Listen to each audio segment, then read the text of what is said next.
Charles Haley. You're listening to Nothing But Niners. This is Kyle Juszczyk, and you're listening to Nothing But Niners.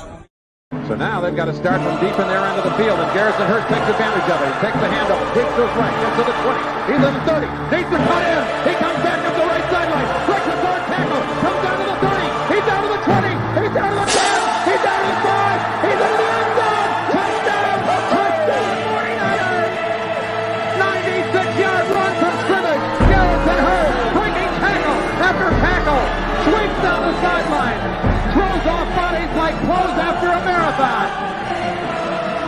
Young, back to throw. In trouble, he's going to be sacked. No, gets away. He runs, gets away again, goes to the 40, gets away again, to the 35, cuts back at the 30, to the 20, the 50, the 10. He died. Touchdown, 49ers. Third down, Alex takes the snap. Alex looking down in post, and it's got it! Touchdown! Touchdown, 49ers!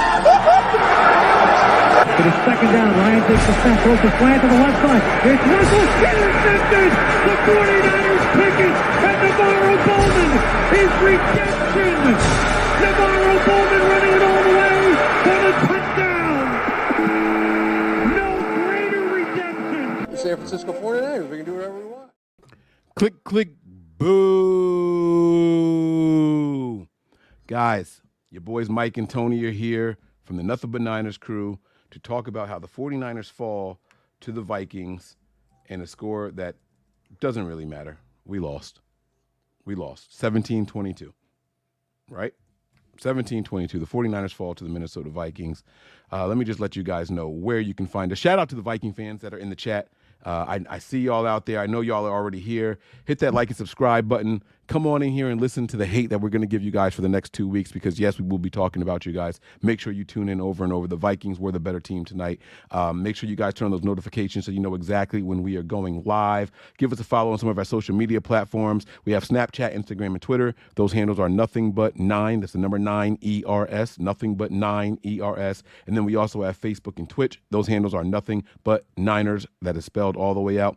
I am your host, Mike Andrews, 83 on Twitter. To my right is my guy, Tony. He is NJ Niner fan on Twitter, even though he doesn't have it in his handle. I put all of his business out there. Tony, what's up, man?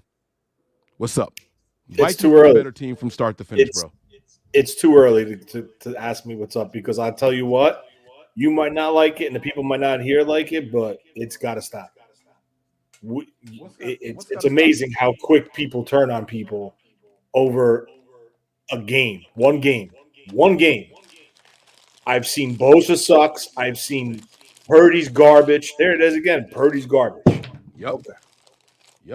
I see how the fan base is. I totally see it now, and I understand. Now, it is what it is. I'm not that person. I'm just going to tell you all right now. I'm not that person. Because if you had a football IQ in your fucking head, I did it. In your head, you would see what the issue is with this defense. It's a better defensive line. It's the same players around the board, and they're not having success. I just don't understand how this fan base goes on and off. Like, see this? I'm going to show you. Off, on, lose, win. Ridiculous. Be better. Well, Tony, look, it is the overreaction show. This is when emotions are the highest. I understand that. But don't sit there and forget what this team did coming out the gate, right? Everyone forgot about that, right? Coming out what gate? What gate? Huh? 5 consecutive weeks. 5 consecutive weeks, 30 points or more. Okay? Kid didn't throw it. Don't matter now. I understand that. But what I'm saying is, why is everybody, we lost. Shut the lights off. Oh, we're the best team in the NFL because we won. No, it doesn't work like that. This is the NFL. All right? You play. This is why they play the game. Come on now. Now, if you knew the fucking real problem is, it's the goddamn defense. That's the problem. It's not the players. It's the coordinator. Because this same defense, if D'Amico Ryans was coaching it, and if Robert Saleh was coaching it, I guarantee you they get shellacked today with this defense. You think the offense puts up more than 17 points? Because we went from 30, 30, 30, 30, 30 to 17, 17. I do. How? I do. How? I just do, Mike. I do. I have faith in that offense. I do. Now, we're all talking about this, right? You want to talk about the offense? Talk about the offense now, right? I want you to answer me a question. How many jet sweep motions did you see today? None. Okay, thank you. So what is this offense predicated on, right? So you're telling me this offense is dependent on one player? What I'm saying is when it clicks at full go, it's full. Everyone's fully healthy, and this defense is they're keeping the defensive off balance. So what you saw was a more traditional attack today, right? And what happens? They blitzed the shit out of them, and Purdy made 2 bad throws, and Christian McCaffrey turned the ball over in the red zone, right? But when this offense clicks and they're running that fake jet sweep and the quick pitch to Debo, and everything opens up on the field because of the way this offense was built by this administration through the draft and how it is constructed. Okay. I think we need to take our eyes off this offense and worry about the bigger issue with this defense, because Kirk Cousins, I think they said 45 passing attempts, not 1 sack. So you tell me what the issue is. With all due respect. Don't say Nick Bosa. Don't. No. I'm gonna flip this. I'm gonna flip this and start more the opposite side, because I agree with you about the defense, but I ain't even there yet. With all due respect, Kyle Shanahan has had 7 years to build this fucking offense. 7 years. And if you want to sit here and tell me that, we didn't have one player, so we couldn't gadget them to death the way that we need to, I'm gonna call bullshit. All due respect. Hear me out. They didn't have Justin fucking Jefferson on their field tonight. And you know what they did? They found another way around it. You got Christian McCaffrey, Brandon Ayuk, and George fucking Kittle out there. I don't give a fuck if Debo's not on the field. 17 points against the bullshit Vikings team that blitzes and plays zone is unacceptable. It's unacceptable. My pushback is I am not completely absolving the defense. I will get to the defense. I promise you. I fucking promise you. I will air this fucking defense out. But you are not going to sit here and tell me with a straight fucking face that one player makes or breaks this fucking team. And if it does, Kyle Shanahan's got a fucking problem. Well, hold on. My pushback is this, okay? And this is where you're missing the point, okay? This offense was created this way because what did we say, right? We developed an offense with players that get the ball quick and make plays with their legs and their theory and how they run with the ball after catch. They brought in all yak guys, Kittle, Debo. They brought in McCaffrey. They brought in all these people, right?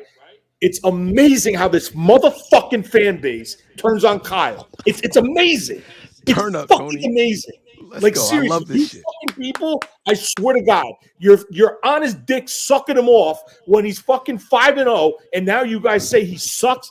Do me a favor, be better.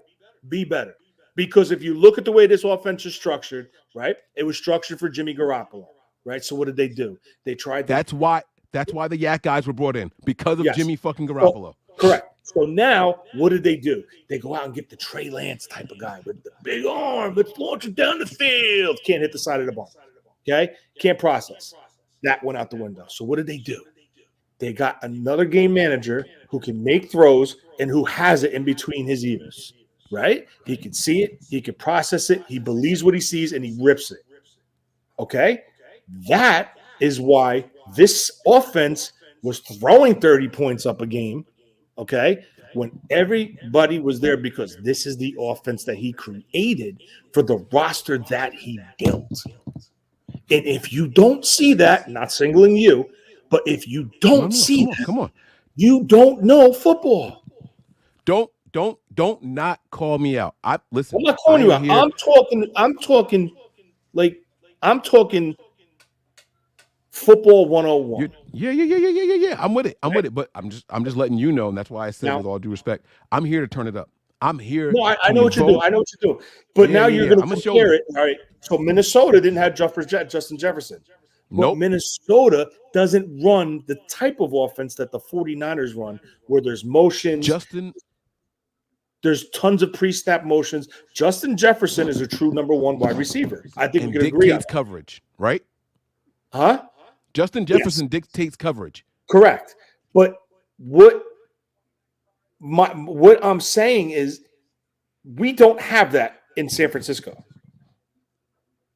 We don't have it. I know you're going to say trade for Devontae Adams. No, that's not what I'm going to say. I promise that's not what I'm going to say. Let me counter that.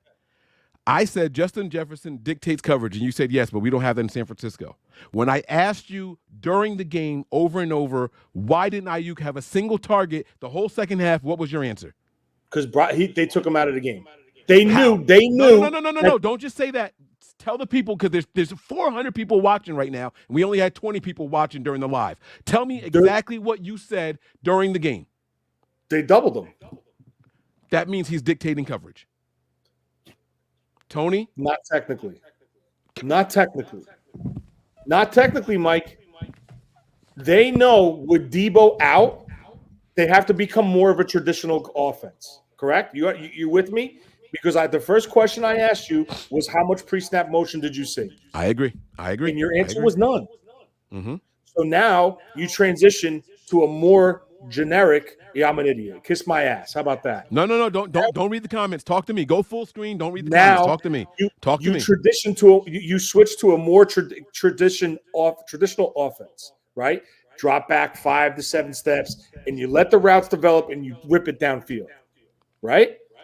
Is that what Brock Purdy's used to since he's taken over as a starter? No, because that's not what he ran in San Francisco when this team was full strength. So is Brock Purdy perfect? No.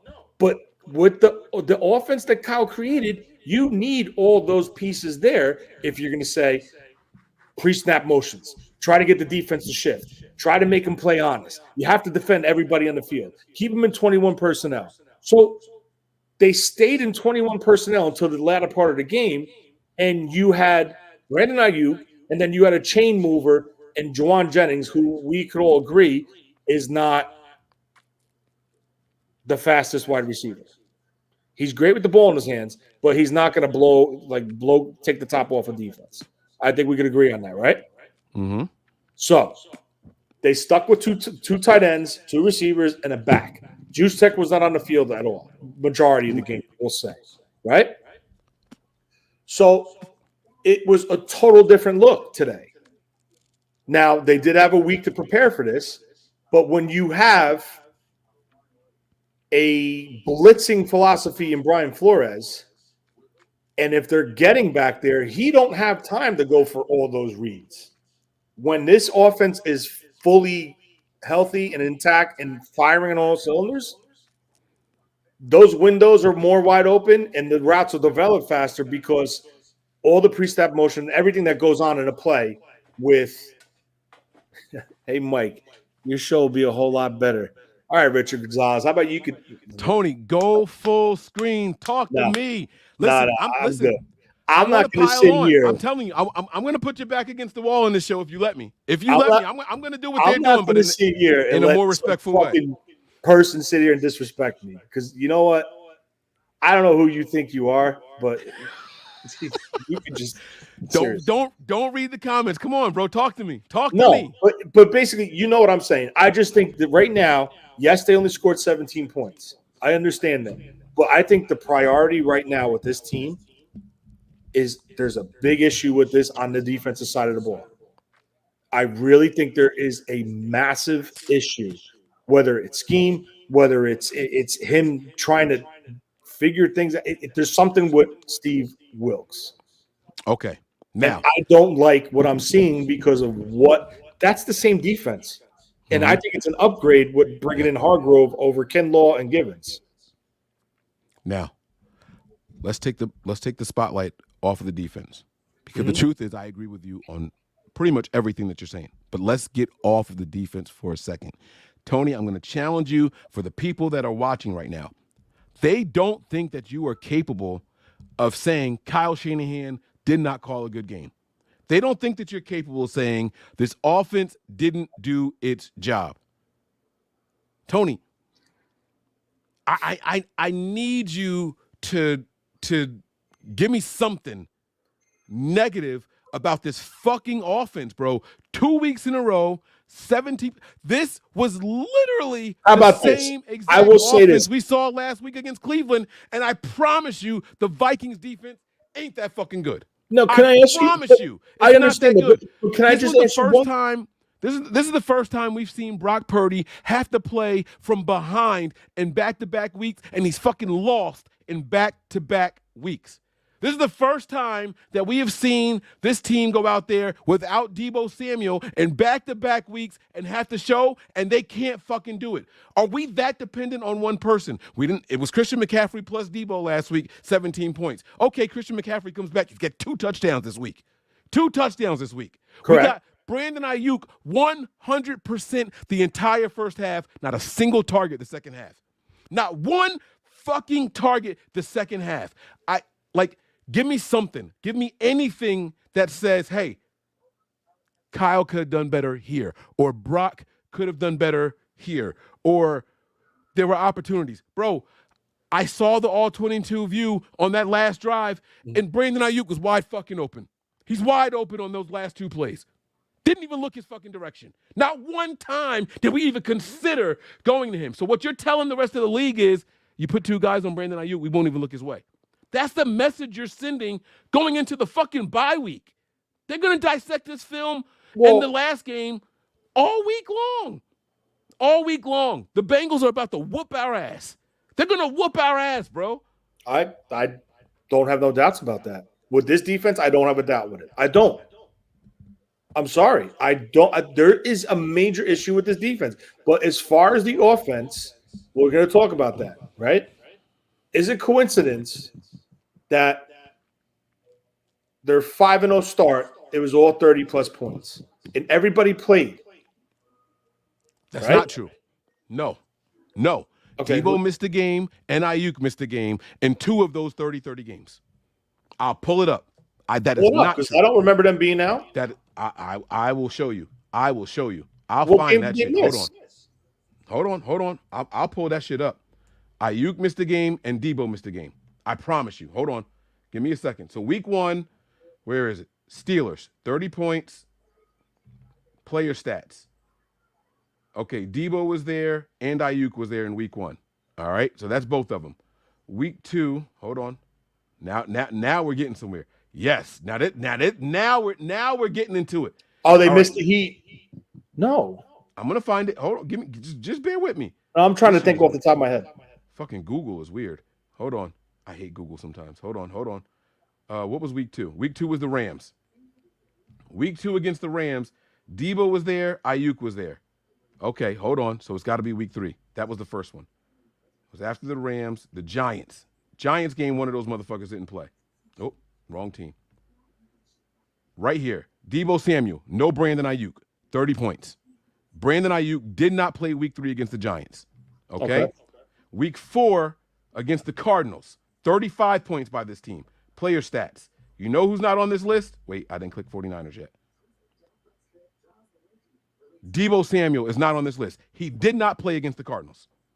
Wait. He had 3 rushes. Yeah, he played. That's the game that he was a decoy. That's the game he was a decoy. Deebo Samuel was a decoy. He had those bullshit handoffs. Yeah, that was the game. So it's not Deebo dependent. He didn't. We can say he played. Technically, I would be wrong. Not one target or reception for Deebo against the Cardinals. You're saying it's not Deebo dependent, but they put up 30-plus points with Ayuk out of the lineup and Deebo in. And vice versa. They did 30 without Deebo, and they did 30 without Ayuk. But Deebo was still on the field for the Cardinals, even though he didn't have a large role. For some of that game. Correct, but he was still there. They didn't score 30 points on 4 plays. No, but you're missing the point. Okay, I tell you what. Let's say I hear the point. Let's say I buy into what you're saying. Let's say I say you are 100% right. Debo wasn't there, or Debo was there, and he was at least a decoy, and that's what allowed us to do it. You're telling me that genius-ass Kyle Shanahan is dependent on one fucking player? Tony, even you will admit that that's not acceptable for a guy that's been on this team for 7 fucking years. I think at this point in the season where they are and him having to change on the fly, I would say it's a strong possibility. I would. He knew all week that Debo wasn't going to play. No, this week, yes. Yes, this week. Yes, he knew this all week. But the problem is this, right? This is what I don't understand, right? IU comes flying out of the gate. So Minnesota made an adjustment, right? They made an adjustment and they bracketed Debo, bracketed IU. They eliminated him from the game plan. They took him out. Whatever the hell they did, right? So now my question to you is this. What would we be saying if he forced the ball to IU and threw an interception? Would we be saying, hold on. Would we be saying, why is he going there? There's other people on the field. Mm-hmm. This is what I'm saying. Like, you can't have your cake and then eat it too. So it's like we gotta be on a page and we gotta be fair and consistent around all around. And let me tell you what I would be saying. At least he was trying. At least he was trying to put the ball in the best players' hands. Because not for nothing, when you got top-tier players, you got to use the top-tier players. He found a way to get Kittle involved. Kittle's been injured all year long. He's been hampering this unspoken injury all year long. It's still going to be unspoken. It's not going to show up on any injury report because they don't want people to know about it. He found a way to get Kittle involved. You're telling me that we can't find a way to get Brandon Ayuk involved? The best route runner, the best wide receiver on this team, the best receiver we've had on this team since Michael Crabtree? Force it to him. I don't care. Force it to him. When the game is on the line. But if they force it, just remember what you're asking for. If he forces it and it's a pick, let's remember we said force it. That's all I'm asking for. Because this two-sided shit that's going on with this fan base, I don't like that. I'm not a fan of that. I don't like that. It's either you like this team or you don't. Don't do that. You're better than that. You're better than that. I'm going to say that. Who do we cheer for, the Niners, or do we cheer for just Brock Purdy?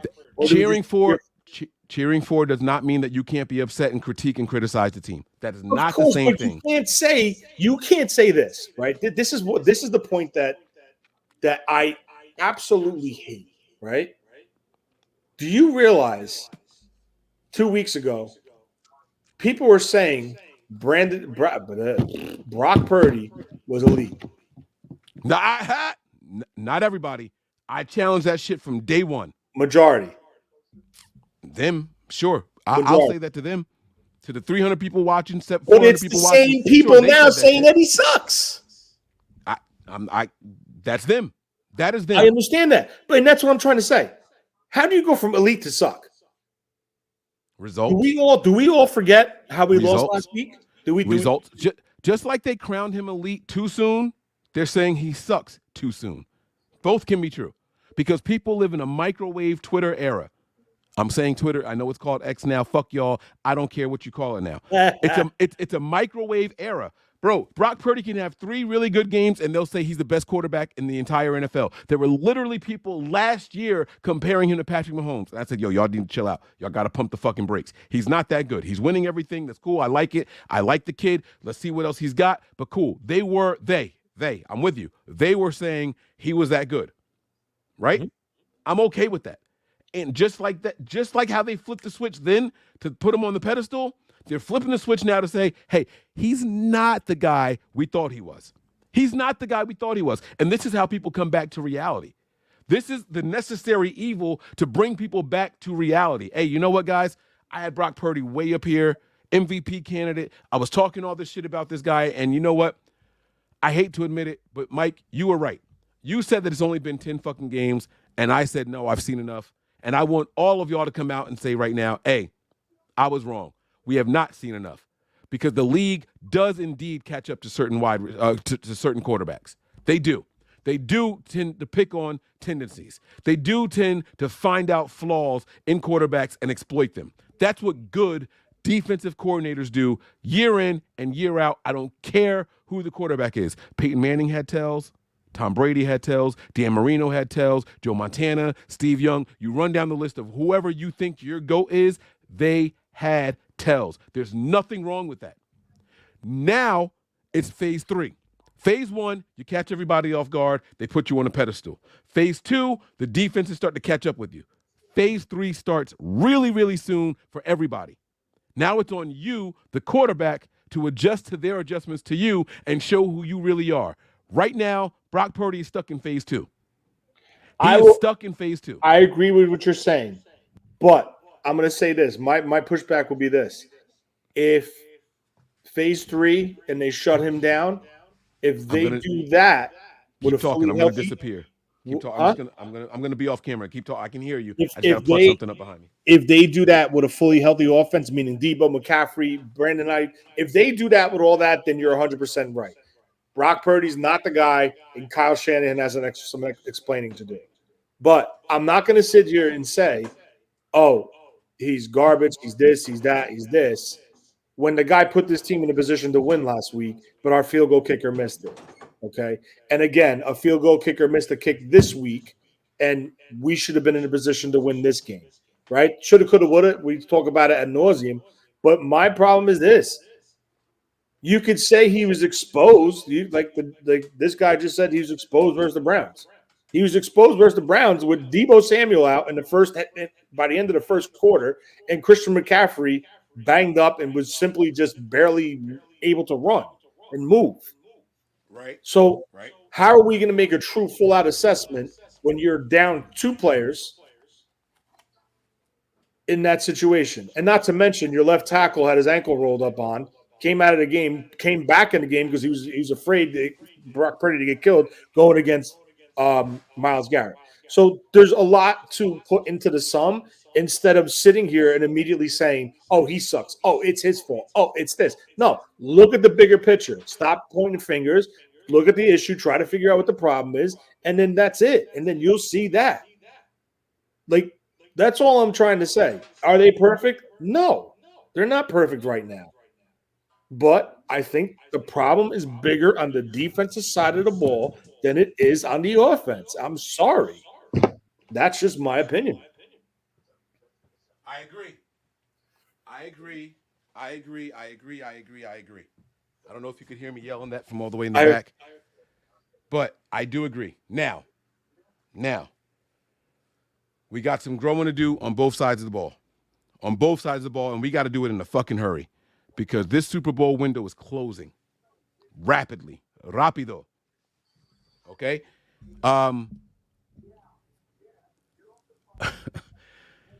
Christian McCaffrey, first of all, shout out to him.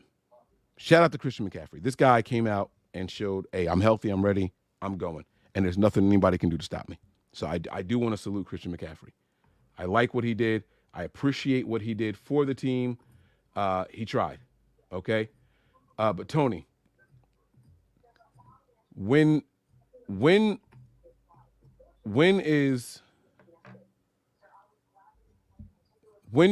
the adjustments come in then? Let's play this out. Let's get back to the offense. Forget Christian McCaffrey for a second. Debo's going to miss the next couple of weeks. Are we just chalking those games up as losses? I'm being honest with you. Let's just say what you're saying is 100% accurate, and this team is dependent on Debo, or this team needs the motion. This team needs to catch teams off guard and put them in certain personnel groups and all that. Does that mean that we just forfeit those games? Like, obviously, we're not going to forfeit those games. No, I'm not saying forfeit. I never once said that. You never forfeit a game. This is your job to play and come out and compete and try to win every game every week. But my issue is this. My number one thing is this. I want to know. Well, I kind of know because the injury to Trent Williams. They went 2 tight end, single back, 2 wide receivers the majority of the game. It was either Warner Kittle, Dwelly Kittle, Warner Dwelly. So they went that route, and they stuck with Ayuk, and Jennings. Now, as a defensive coordinator, if I'm facing that team, you narrow it down to 3 options, right? You have Ayuk, you have Kittle, and then you have McCaffrey. So now, how do you? But that's a lot of options. You're saying it like I it's understand that. I understand, but just hear me out. Every pass pattern ran by Kittle, he was an inline blocker till the latter part of the game, chipped first, then released. Okay?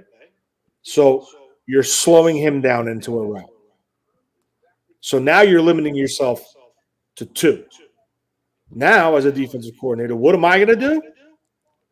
If I see that tight end chipping, I'm going to tell my guys to hit him back and slow him down even more. And I'm going to take Brandon Ayuk out of the game and say, beat us with Christian McCaffrey. Because Brandon Jennings. Brandon Ayuk.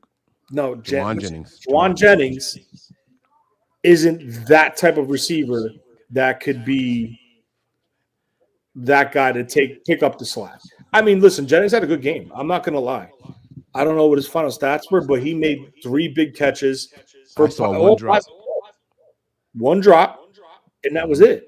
And on one of the interceptions, it looked like he slid, and Ayuk and Purdy tried to throw it high, thinking maybe Jennings might go up and try to snatch it, but he didn't. So that's clearly that is on. We'll chalk that on Ayuk on Brock Purdy. I don't have a problem with that. But as a defensive coordinator, Jennings isn't scaring me. So now my question to Kyle is, and this is where I will get in Kyle's. I'll go at Kyle. Where's Ronnie Bell? Because guess what? Ronnie Bell versus the Giants did the pre-snap motion. Right? He aligned, flexed off the line of scrimmage, off the tight end of the tackle, ran routes out of that spot, motioned out wide, made some nice catches downfield, made a hell of a catch in the corner of the end zone by the pylon. Why wasn't he implemented? A bigger stature receiver, 6'1", maybe 6'2", 195 pounds. But they go with the 5'10" guy and Ray McCloud. Right. So that's where I'm saying, all right, Kyle, what are we doing here? When given opportunities, Ronnie Bell makes some plays. Okay. Right? He got lucky on the one pass where it bounced off a giant. He picked it off. He caught it and ran. So that's where my issue is with Kyle, right? Why did we stick just with Jennings and Ayuk with 2 wide receivers and then go over 2 tight end set? I know why the tight ends to try to slow down the pass rush. You didn't see Juice much, right? You didn't see Juice motioning, lining up in the slot, running the pattern wide. I remember seeing Juice 4 times all night. That's what I'm saying. I remember. Yeah, so you didn't see the traditional 49ers offense. And that's all I'm trying to say. When you take the pieces away, Trent Williams, Deebo Samuels, you take those pieces away, he's got to create a different offense. Granted, he had a week to do it, but you're not able to run your full flow offense. You know, toss right, you fake the toss, roll the quarterback to the other direction, hit a shallow crosser. Those are all money plays that the 49ers run.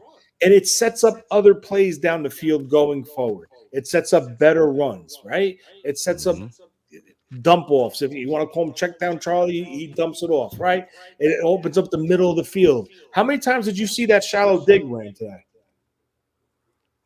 Maybe once or twice? Yeah, if that. Okay? So all I'm trying to say, according to the know-it-alls in the chat, is I'm not a Kyle Homer. I'm telling you what I see. And this is a different offense today than it was versus Dallas, than it was versus the beginning before the injury struck versus the Cleveland Browns. That's all I'm trying to say. So stop, look. I know this is the overreaction show, but stop and look at the situation before you start. It's him. It's him. It's him. No, there's reasons why this is happening. This is ugly. This is ugly. Let's start talking about the defense. I'm going to start reading some of these super chats here because you guys keep the super chats coming. We're going to read them now, and then we're going to get to the postseason stuff. I mean the post presser stuff. JP Pellahard had the first one here. No adjustments were made. Period. He's talking about the defense.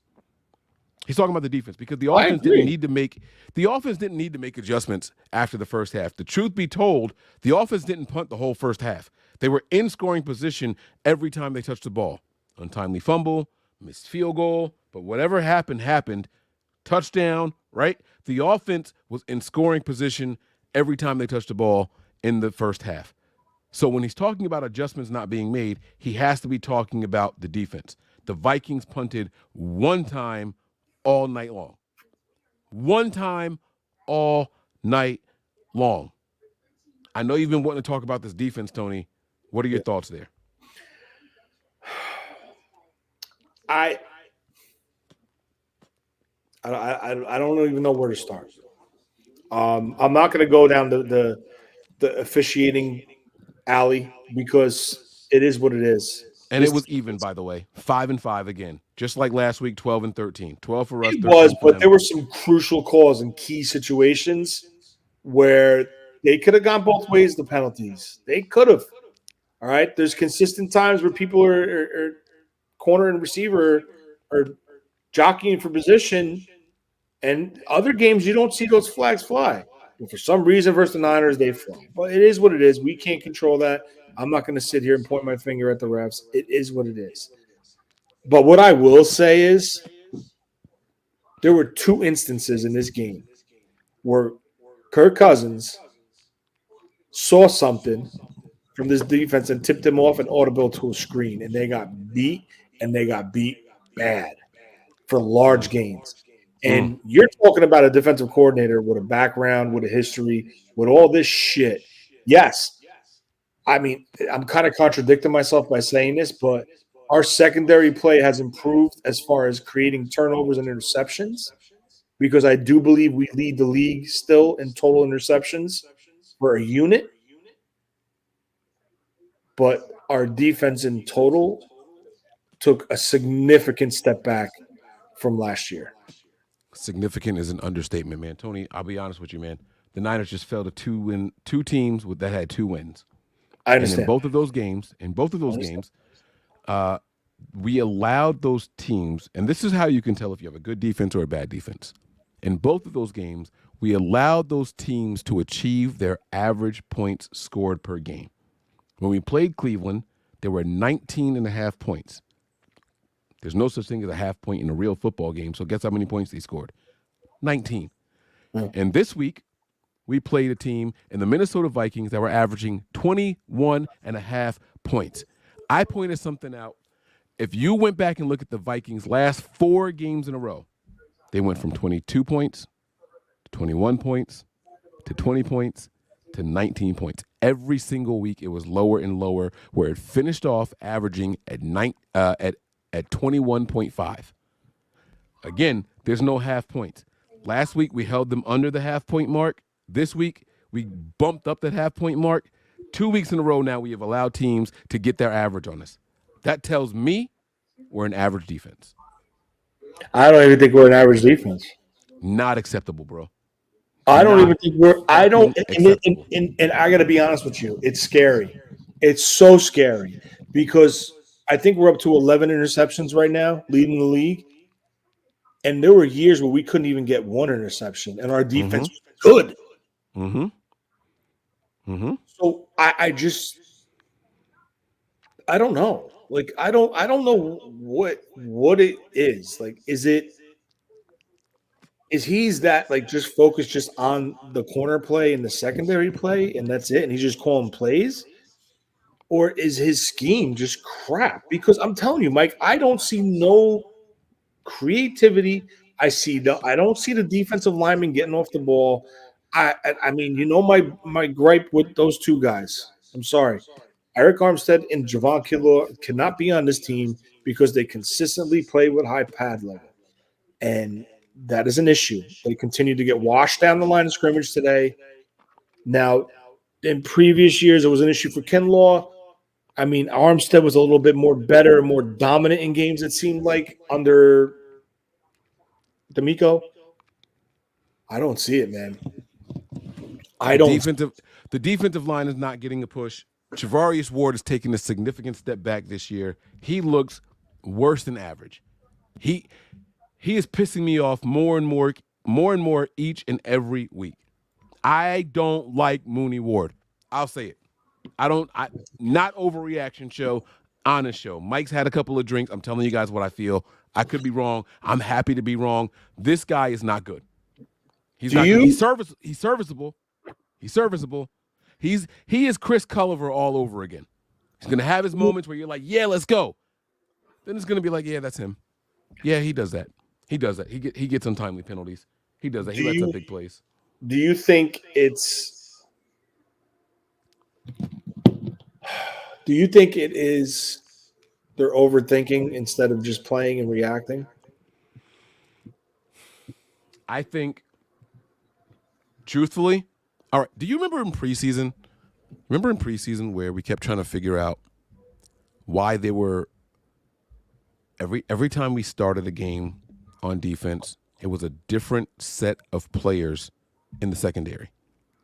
And it was like, is this something Wilkes is going to bring to the it was a different guy in the nickel. One week it would be Demo, and then the outside guys would be Ward and Lenore.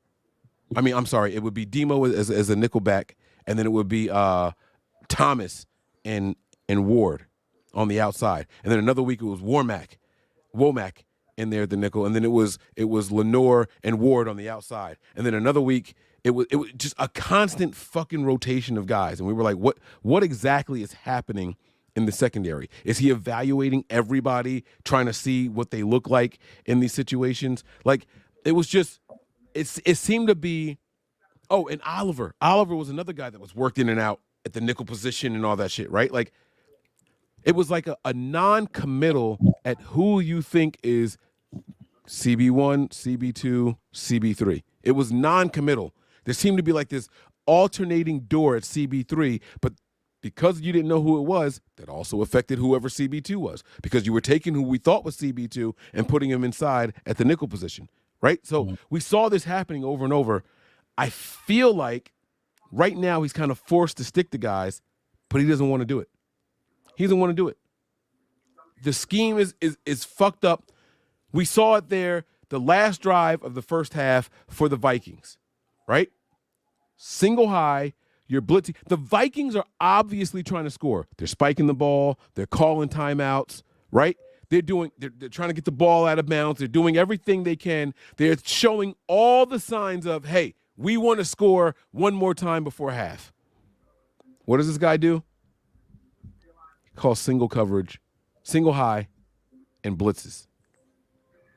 And a heavy blitz. It wasn't just like he sent 5 guys either. It was a heavy blitz.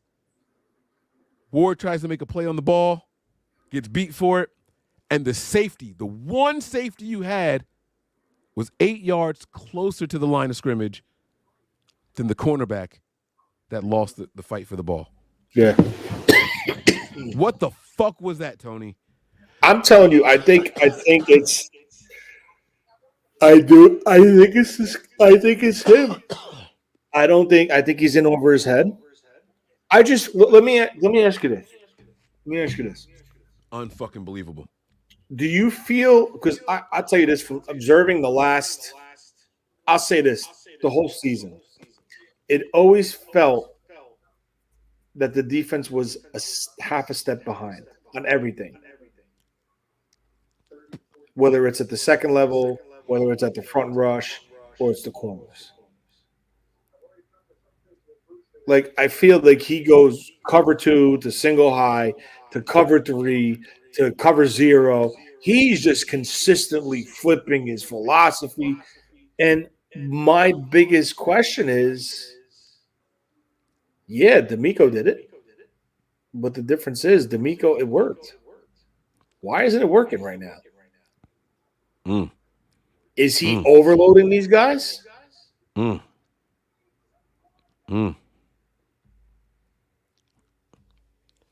Let's see what they're saying here.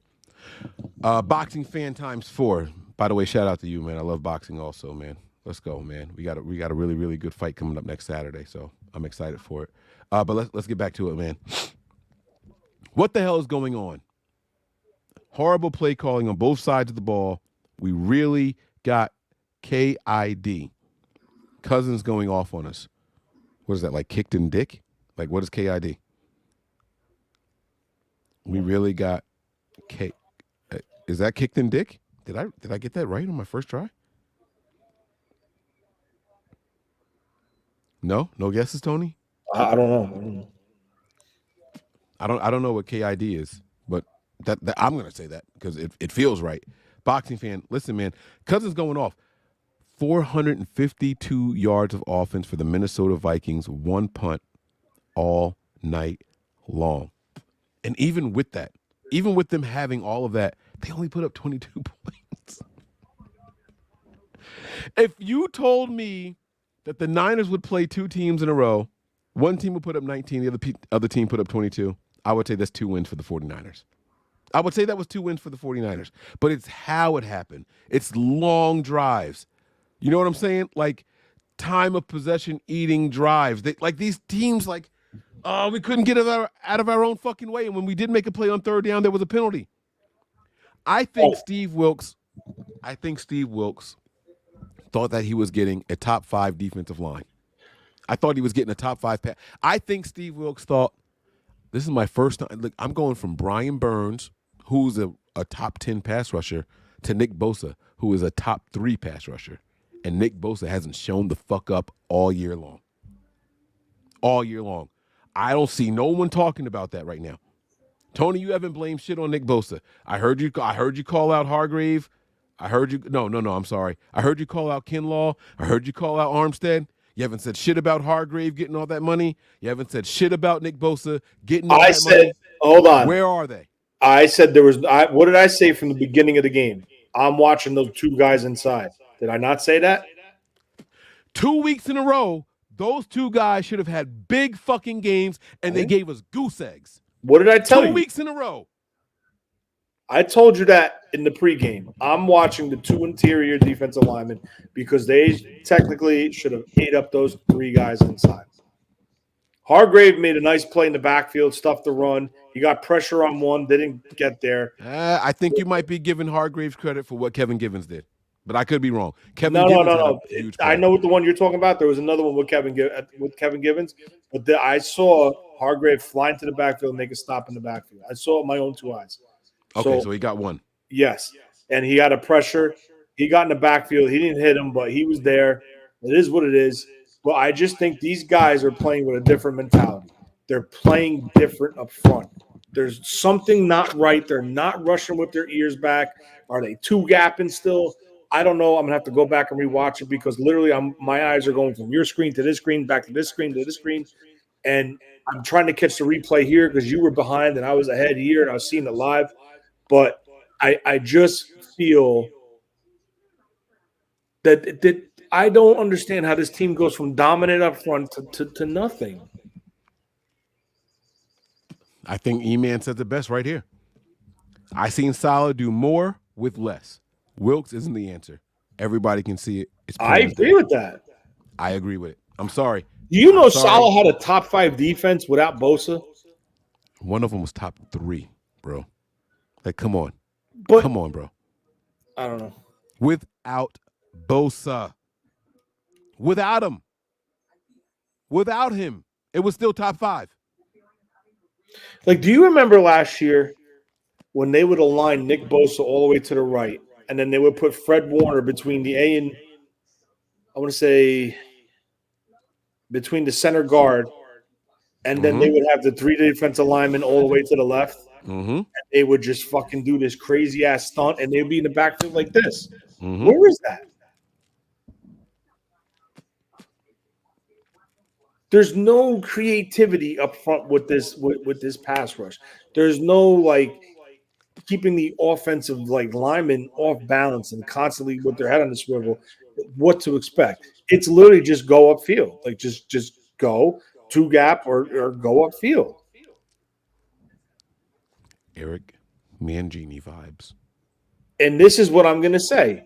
His number one blitz, and I think it's a fucking joke because it's so obvious when he's going to do it. And what do teams do? They start seeing Oliver trickle in. He'll take those steps into the line of scrimmage and he'll back out. He'll take those steps in and he'll back out. And then snap he goes. And you don't think a veteran quarterback sees that and makes that a hot read and fucking just lets it rip? I don't care who your quarterback is. If they see that, you're not getting him from that slot. And he sees that open receiver and he just rips it. Exactly.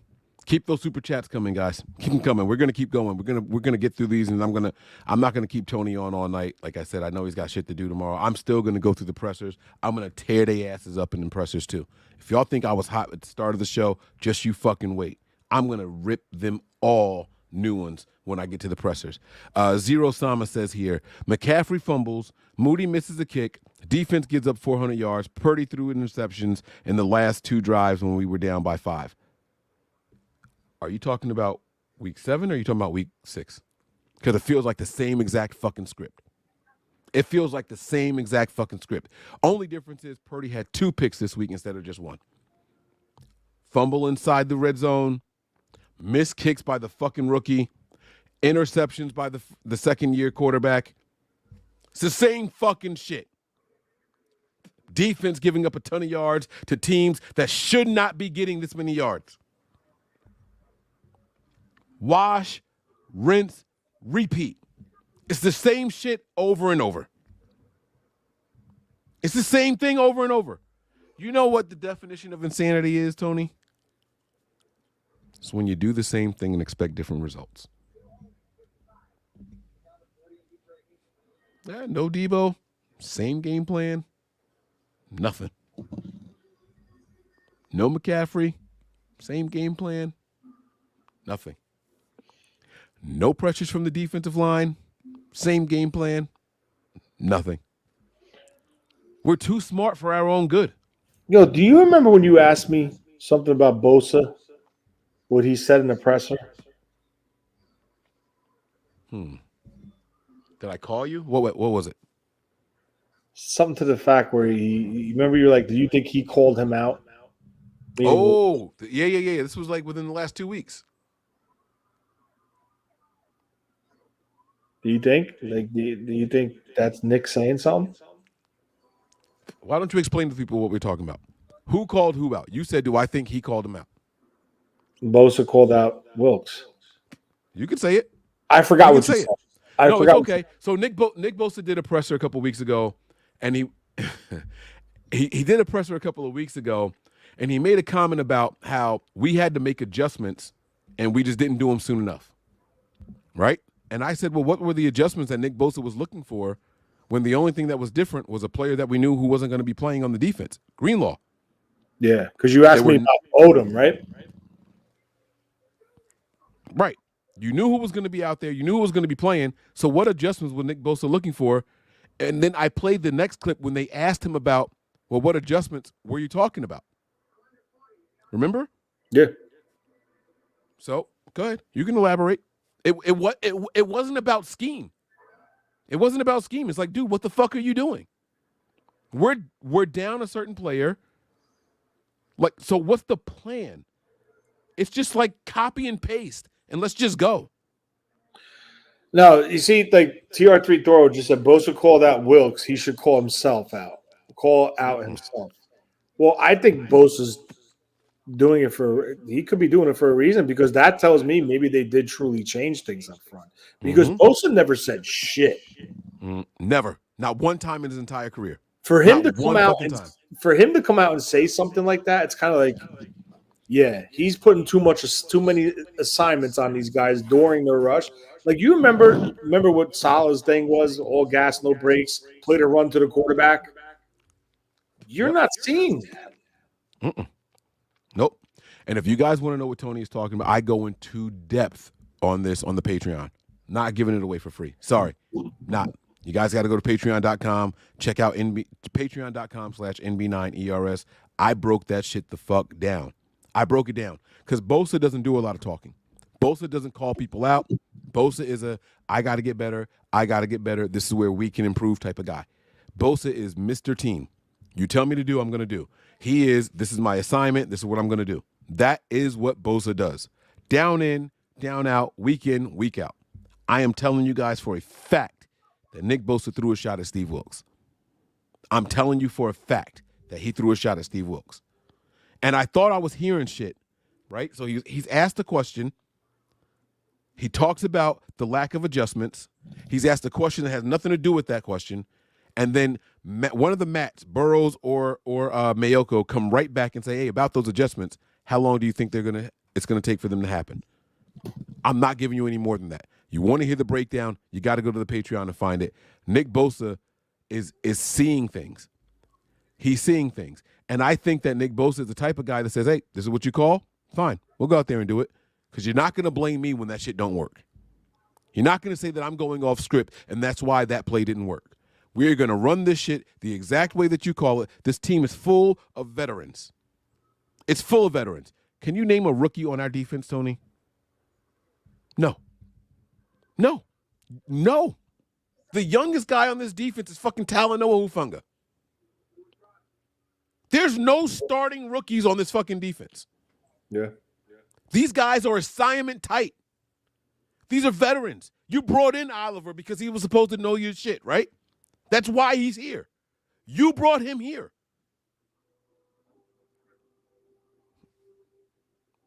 You got no one to blame but yourself, Wilkes. You got no one. And they brought you in to be the fall guy, then you need to do something. You need buck the fucking system. Buck it. You got to do something, Wilkes. That's the thing, though. He is, and he's ruining it. This is not the traditional 49er defense, bro. Listen, I don't care what anyone says. Nick Bosa is too good of a competitor and too good of a football player. And too talented. Say, oh, he's not taking plays off. He disappears. So that tells me he's being like, when did you see Nick Bosa drop in coverage with D'Amico? I have seen it happen, counting today, literally 3 times in his career. Literally 3 times in his career. I wasn't happy about any of them. Just to be very fucking clear. Now, maybe I missed another time or 2. Maybe it's 5. I can recall 3. No bueno. Not his job. It's not why he's the highest paid defensive player in the fucking league. But I don't think it's him, Mike. I think it's his responsibilities in this front. I agree. I completely agree. I still would take Nick Bosa. I mean, be careful. Between him and Myles Garrett. You are not taking Nick Bosa over Myles Garrett. I don't know. Tony, I dare you. I dare you. Look in the camera with a straight face and say that you would take Nick Bosa over Myles Garrett. Forget this year. This year even. Myles Garrett is a more physically gifted athlete and football player than Nick Bosa. No, I agree with that. That's not my argument, but I will say I think he's more a polished and complete defensive end than Myles Garrett. I think he's a better edge setter. I think he's a better run stopper. But pass rusher, I do think Myles Garrett is a better pass rusher. Yeah, okay. But if you're asking me to build a defense with a complete defensive end, it's tough. Nick Bosa is supposed to be a really good all-around player, not a one trick pony. Yeah. He's supposed to be good against the run. He's supposed to be good against the pass and everything in between. He's supposed to be the intelligent guy. He can do everything down in and down out. That's what he's supposed to be. That's what he's supposed to be. And for him to have a drastic drop-off like this, it tells me that something is not right. He don't fucking look like it this year. He doesn't look like it this year. Joe P. Go ahead. And just one more thing, right? I got to read this out loud before you say it. Tony, your take on this is like taking 2 losses in a row. Unacceptable. He's talking about when we were going back and forth about Kyle. Go ahead. Is it coincidence, right? In Carolina, he had Kuechly. Yep. And I think he was a part of Chicago's defense at one point with Urlacher. And then he was in fucking Arizona. But is it? I don't know if he had Kuechly. Oh wait, he was with Carolina twice. Is it a coincidence that the middle linebackers were the best player on that team on those defenses? Is his scheme dependent? No, is his scheme set to make the middle linebacker shine? Maybe. But I will say this, and nobody wanted to listen when I said this when we started. The day we signed Steve Wilks, I said something, I got challenged by everybody on the panel, and I stand by it. Steve Wilks has never been a defensive coordinator in the NFL. I stand on that shit. He was for 1 year, right? No. With Carolina, he was. He had 1 year as a coordinator. Nope. I looked at his thing. He was never a pure defensive coordinator. Not one time in his NFL career has he ever been a pure defensive coordinator for a year. Not once. I think no, because when he took over for who was it, Rule? I know exactly who you're talking about. Wasn't he? He was the defensive coordinator. No, nope. I'm gonna pull it up right now. I'm gonna show you. I am going to show you because this has been a common misconception about Steve Wilks. A very common misconception about him. This dude has never been a defensive coordinator in the NFL before. Never. Not one time. He was an interim head coach. He was a pass game coordinator. He was an assistant head coach and all that shit. He's got a half a year in Cleveland or some shit like that. He has never been a defensive coordinator for a full year. It's some random ass shit like Cleveland or something like that. I'm gonna show you. Hold on. And they weren't good. Let me take this off. Hold on. I'm gonna zoom in on this shit so you guys can see this shit clearly. As a coach, can you see that? Yeah. College. Okay, NFL, here we go. Defensive backs coach. Washington, secondary coach. Bears, defensive backs coach. Chargers, defensive backs coach. Panthers, this is 3 years, 12 to 14, defensive backs coach. Panthers, 15 to 16, assistant head coach, defensive back coach. Panthers, assistant head coach and defensive coordinator. Not a full year. That's the year you're talking about. How's it not a full year? Because he was the assistant head coach. He wasn't the defensive coordinator there. It says assistant head coach and defensive coordinator. He was not fully committed to being a defensive play caller in that system. Now, if you want to argue the Browns year, huh? I think you're wrong there. I think you're wrong there, Mike. I think the assistant head coach has a lot more responsibility than just a defensive coordinator. It takes away from what you're able to do as a defensive coordinator. Defense? He could have had a hand in it. I can pull up the Panthers 2017 full coaching staff and we can dive into it. Well, like scroll down. Is there more? Yeah, there's more. 2019 right here. This is the 1 year I can't see. Oh, my bad. I'm sorry. This is the 1 year that I don't see anything else on his shit as a defensive coordinator. And at absolute best, you're telling me that the Niners, a top 5, top 3, and top 2 defense, hired a guy with 2 years of defensive coordinator experience? Because right after the Browns, his ass was relinquished back to college, and he went to Missouri. And then back to the Panthers a couple years later, doesn't say defensive coordinator, back to the Panthers, interim head coach, and all of a sudden here he is in San Francisco, a defensive coordinator. That's not what this guy does. He is a DB coach at heart.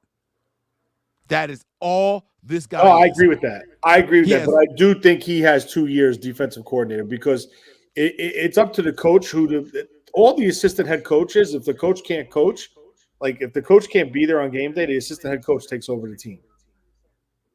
That's what that is.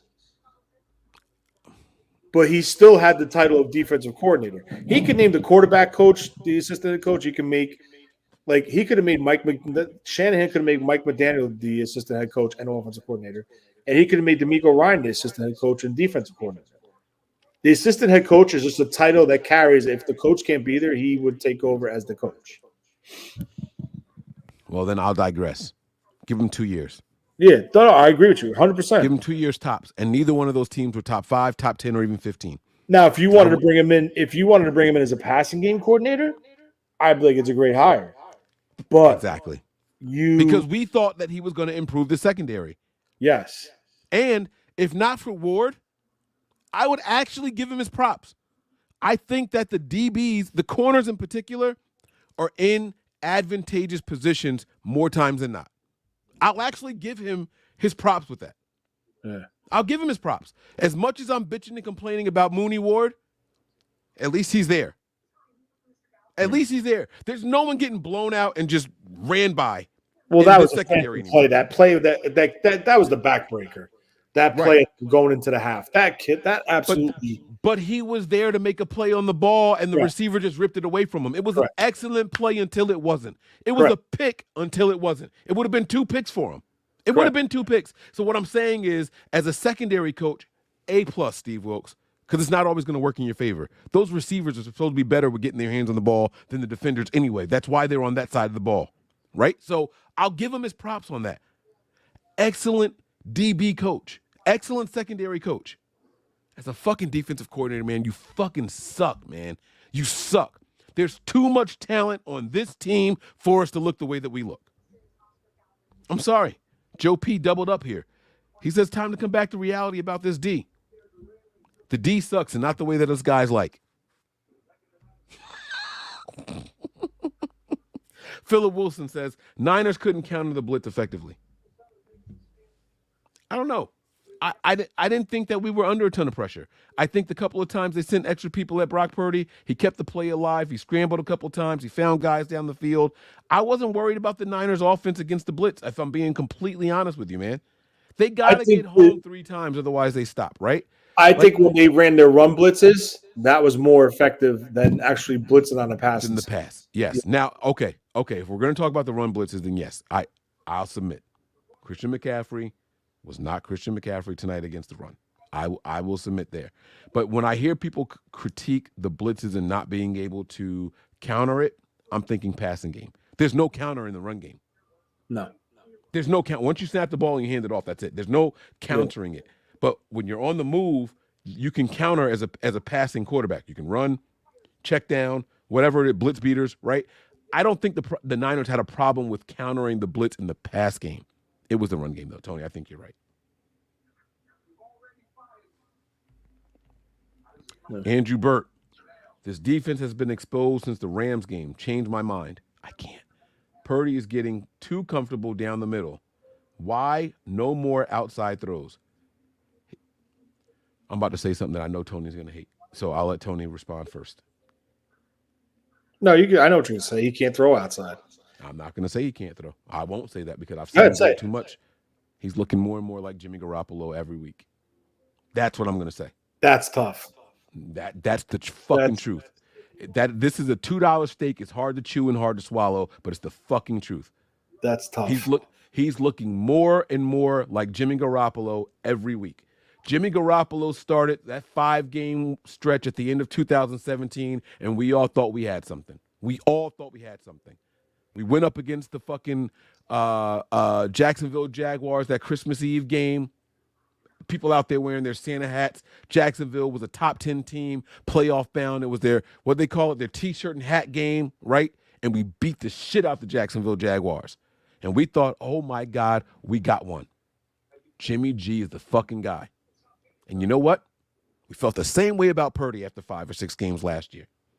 And then Purdy carried it over to this year. Another 5 or 6 games. Then the league catches up. Then reality starts to set in. And I'm not saying that he's done. I'm not saying he's peaked. We saw Jimmy for 4 years here. So I'm not saying that we've got 4 years on Purdy. I'm saying that he is looking more and more like Jimmy Garoppolo as the weeks pass. It looks like we're getting caught up to. It looks like we're getting figured out. I won't cut you off, Tony. The floor is yours. I'm going to walk away. I can hear you, but I got to get my coals off the stove for my hookah. I can hear you, though. So wait, hold on. You're saying that it's starting to turn towards the way it was with Jimmy? Brock Purdy is trending in the direction that Jimmy Garoppolo was trending in after his first 8 games also. All right, so the Niners traded for Jimmy when? October 30th. It was the day before Halloween or Halloween day, whatever fuck it was. It was how many games did he play? He played 5 games that year. Okay. So if you remember correctly, remember we were talking and we were like, oh wow, look at Kyle's putting some principles from the New England offense, those breakers, whatever. However he did it. I don't remember. Mm-hmm. But when it was time for Jimmy to start running Kyle's offense, that's when you started to see Jimmy like trickle down in that direction that you didn't want to see. With that being said, I feel Brock was more successful in Kyle's system quicker, or should I say earlier, than Jimmy, and more successful in it. And I could say maybe Jimmy had, I'm not going to even say it a stronger arm. Maybe he had a quicker release, but Brock has a pretty decent release. I mean, I don't know. I don't know. What's your question? No. I feel like there's a question there that you want to ask me. Say it or ask it. It's okay. No, I don't know. I don't know. Like my mind is like shot with this whole fucking thing. It really is. It's. I think there's a lot of problems. He threw 2 interceptions to the same fucking guy tonight, right across the middle of the field both times. Right. It's shit that Jimmy Garoppolo did right across the middle of the field. Now, there can be an argument made. Did Jennings short the route? Did he stop? Did he fall? You can make that argument, and I'm not saying that he did or didn't. It happened. The second one, that was a bad throw. 100%, that was a bad throw. The second one was a bad throw. But the thing is, you're making a throw like that to the shortest fucking wide receiver on your team. Like, well, I don't know why you would make that throw. There were no shots down the field. There wasn't a lot of shit outside the numbers toward the sidelines. Everything was so close to the hashes all night long. It felt like a Jimmy Garoppolo game plan. It felt like this guy can't, so this is what we're doing. And it doesn't make any sense to me, Tony. Can I ask you a question? Do you think that's the structure of the offense? Because when this offense is clicking and the jet sweep motion and the orbit motions are flowing and the run game is working, that's all designed to get those linebackers to come up. And now you have a void behind those linebackers. Is it a coincidence now with two different quarterbacks? That's continuously where Kyle attacks. I think that is by design because of how he runs his offense with the run game and all the action motions and jet sweeps. You better be careful, because now what you're saying is this is Kyle and not the quarterback. Tony, you got to be careful with what you're saying. I'm not saying anything wrong. His offense is based. This offense is based off of the play action pass, right? The play action, right? You run. The defense steps up, and then you hit him behind the second level, right? I mean, that is a play action offense, correct? Mm-hmm. So if you're agreeing with me with that, what am I trying to say? I'm just making sure that you know what you're saying. I'm not against anything that you're saying, but what's the play action tonight when we were averaging 2.8 yards a carry? Christian McCaffrey bumped it up with a big run at the end of the game to 3 yards a carry. No one's biting on the fucking play action. The guy can't fucking run on us. Exactly. But what I'm trying to say to you is this is where the Debo, that motion shit comes in, Mike. And when this offense is fully healthy and it's clicking, you understand what I'm saying? I do. And I feel like, and I'm not saying this to dismiss you or to silence you, but then we're back to the chicken or the egg thing. Kyle's too good and here too long to be dependent on one player. And then you say, well, he's not here, so then we have to step back to this, right? I feel like Kyle Shanahan, to be the offensive genius that he's touted to be, should have another game plan when you knew Debo wasn't going to be a part of this all week long. I know. I agree with you. Phenomenal in planning in the absence of Trent Williams. But that's my point. He made the adjustment because I asked you, what was the first question I asked you? How many jet sweeps did you see today? None. So he came out with an offense scheme without Debo. That's what that's all I'm trying to say to you. But it didn't work. I understand that. We lost. So he can't develop a successful scheme without Debo's playbook? Without the Debo plays in it? The issue is you're replacing a speed guy who's not, I'm going to say it again, he's not the greatest route runner, but he is a threat when he's on the field. No, Debo is fast as fuck. Debo's speed is severely underrated. I'm saying no, as a route runner. But his speed you can't question. But what I'm saying is you're replacing that threat and that element with Juwan Jennings, who's a 4'6" wide receiver. Probably on a good day. 4, 6, 7. Yeah, like on a good day. I'm just saying. Right, I'm with you. No, I'm with you. No knock on Juwan. And that didn't work. Now, why? What could we do? Right? We could say it's on Kyle to come up with that game plan and try to make Brock Purdy go from a true timing offense with what we had when we're fully healthy to try to get the timing down with a guy who runs a sub 4.7, we'll say, okay, as a wide receiver. And you're replacing a 4.4 guy with a 4.7 guy. So right then and there, the timing is off 100%. Mm-hmm. And I kind of think with that first interception, that was the issue. Like, you remember when I said, yo, watch this play. If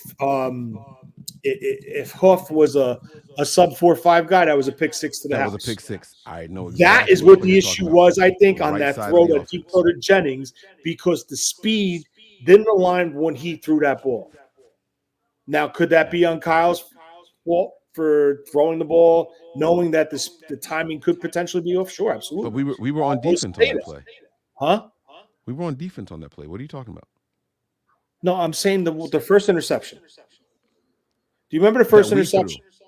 Yes. So what I'm saying to you is I made the example on the defensive side of the ball where if he was a 4.5 guy, that was a pick six, and now you're taking a 4.4 receiver who's hurt, and now you're going to a sub 4.7 wide receiver, and he let that rip. Potentially that could have been Debo or Ayuk on that route. We don't know. And they're there. I see what you're saying. Exactly. They cover so now that maybe ground. that could have been a catch. We don't know. Right. Or at least contested and batted down, whatever. But clearly there was an issue with the timing. There was an issue with the timing with the whole offense because it wasn't what they're used to running. Now, is that an excuse? No, it's a fact. But does that fall on Kyle to try to trim it and curtail it more to help Purdy? I mean, sure, we could argue that. Absolutely. I'll say that. But I'm just saying there's little things like that. If you see, it's kind of like, okay, now we know what the issue was, right? I'm not saying I know everything by all means, but clearly Brock threw that with the mentality knowing that guy was going to be there at that point. And if you look at the play, it was a smidge off as far as speed. I see what you're saying. When you try to plug and play a guy for a play that exists, the timing is going to be off naturally. Correct. They're not the same speed. I get what you're saying. Okay. I apologize. I misconstrued what you were saying. Now maybe you put Bell in that situation. Right? Maybe, because he's definitely faster. But now, that's the other thing, man. Like, it was one carry. It was just one carry. But like, why are we still doing this bullshit with Elijah Mitchell and not Mason? It's one play. Elijah Mitchell's not the running back he used to be. I know, 100%. know, everybody knows except fucking Kyle, and he keeps putting them back there instead of Mason. Because I told you what it was. It comes down to pass protection. He trusts Elijah Mitchell more in pass protection than he does Jordan Mason. I like that, and I see that. I'm telling you, that's what it is. No. I know. Hear me out. I like that. I see that. I accept that because my own eyes have seen that. Mason is a liability in pass coverage. It was a handoff to Elijah Mitchell. It was one play. Put fucking Mason in there, bro. You knew it was a handoff before when you called the play. Put Mason in there. It was one play. And you said that CMC was on the field on that play. I got to go back and see it. I didn't see it. I don't remember seeing. They CMC trotted out that there. combination out twice on that play, and then the second time was on the touchdown. Because what happened was McCaffrey was to the left, motioned behind them, and then he faked the ball to Mitchell coming across the front of him to the left, and then fired it out to McCaffrey on that touchdown pass. That's actually pretty genius if you run the same people out there, and then one time it's like -1 yard, the other time it's a fucking touchdown because everyone bites on it. That's pretty genius if that's what happened. I didn't see it though, so I'm taking your word for it. I'm talking. That's the touchdown pass. That's the McCaffrey touchdown pass. Yeah. Remember you said we scored in under 2 minutes or something? Yeah. It was 1 minute and 5 seconds. I know exactly what play you're talking about. I know exactly what drive you're talking about. I don't remember the personnel is what I'm saying. So. But Andrew, yeah, thank you, man. Why no more outside throws? I can't fucking call it, bro. I don't know. Like I said, it seems like the more this offense struggles, the more Kyle reels in the reins and resorts back to a safe, which I incorporate with Jimmy Garoppolo type offense. He was definitely calling a safe game plan today. I'll tell you, I agree with that 100%. Yeah, that's how I feel. And he definitely pulled the reins back. You can't fucking do that. If you believe in Brock the way that you say you do, you got to fucking show it. You got to fucking show it. Words ain't going to get it done, Kyle. And that's why I'm like itching to get these pressers. I might just do the pressers tomorrow. We're coming up on an hour and a half, and we still got like 6 more comments to get to. So we might just do the pressers tomorrow. I might work from home tomorrow and just do like a daytime show on this shit because I got a doctor's appointment at 2:00 and my job is over an hour away. I might end up just working from home and we do the pressers tomorrow. But I have them dialed up here. They're saved already. Like I'm ready to break this shit down. Omar, he says, why does it always, Tony, I'm going to read this. I want you to answer. I'm going to walk away and get my coals off the stove. My stove has been on this whole time cooking some coals, so I got to go get them. Omar says here, why does it always feel like Wilkes always calls the wrong play? How the fuck do you inherit the #1 defense and fuck it up so bad? I agree.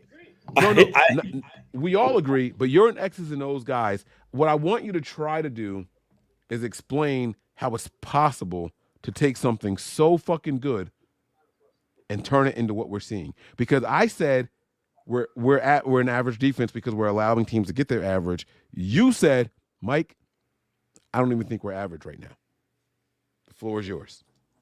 Yeah, no, I don't think they're average because they're not doing what their strength is and get into the quarterback. But as far as this question, I kind of feel that he got smoked on the one play because Kirk Cousins saw something and he audibled out of it to a screen pass. And that's where you saw him send like 6 people, the 4 down linemen plus a linebacker in the slot corner. And they were in the backfield in a second, and Kirk Cousins just went right over their head. So actually, Kirk Cousins beat Wilkes on that play. And, shame on him. Shame on him. That's all it comes down to. He had a terrible game plan today. I mean, we started off strong.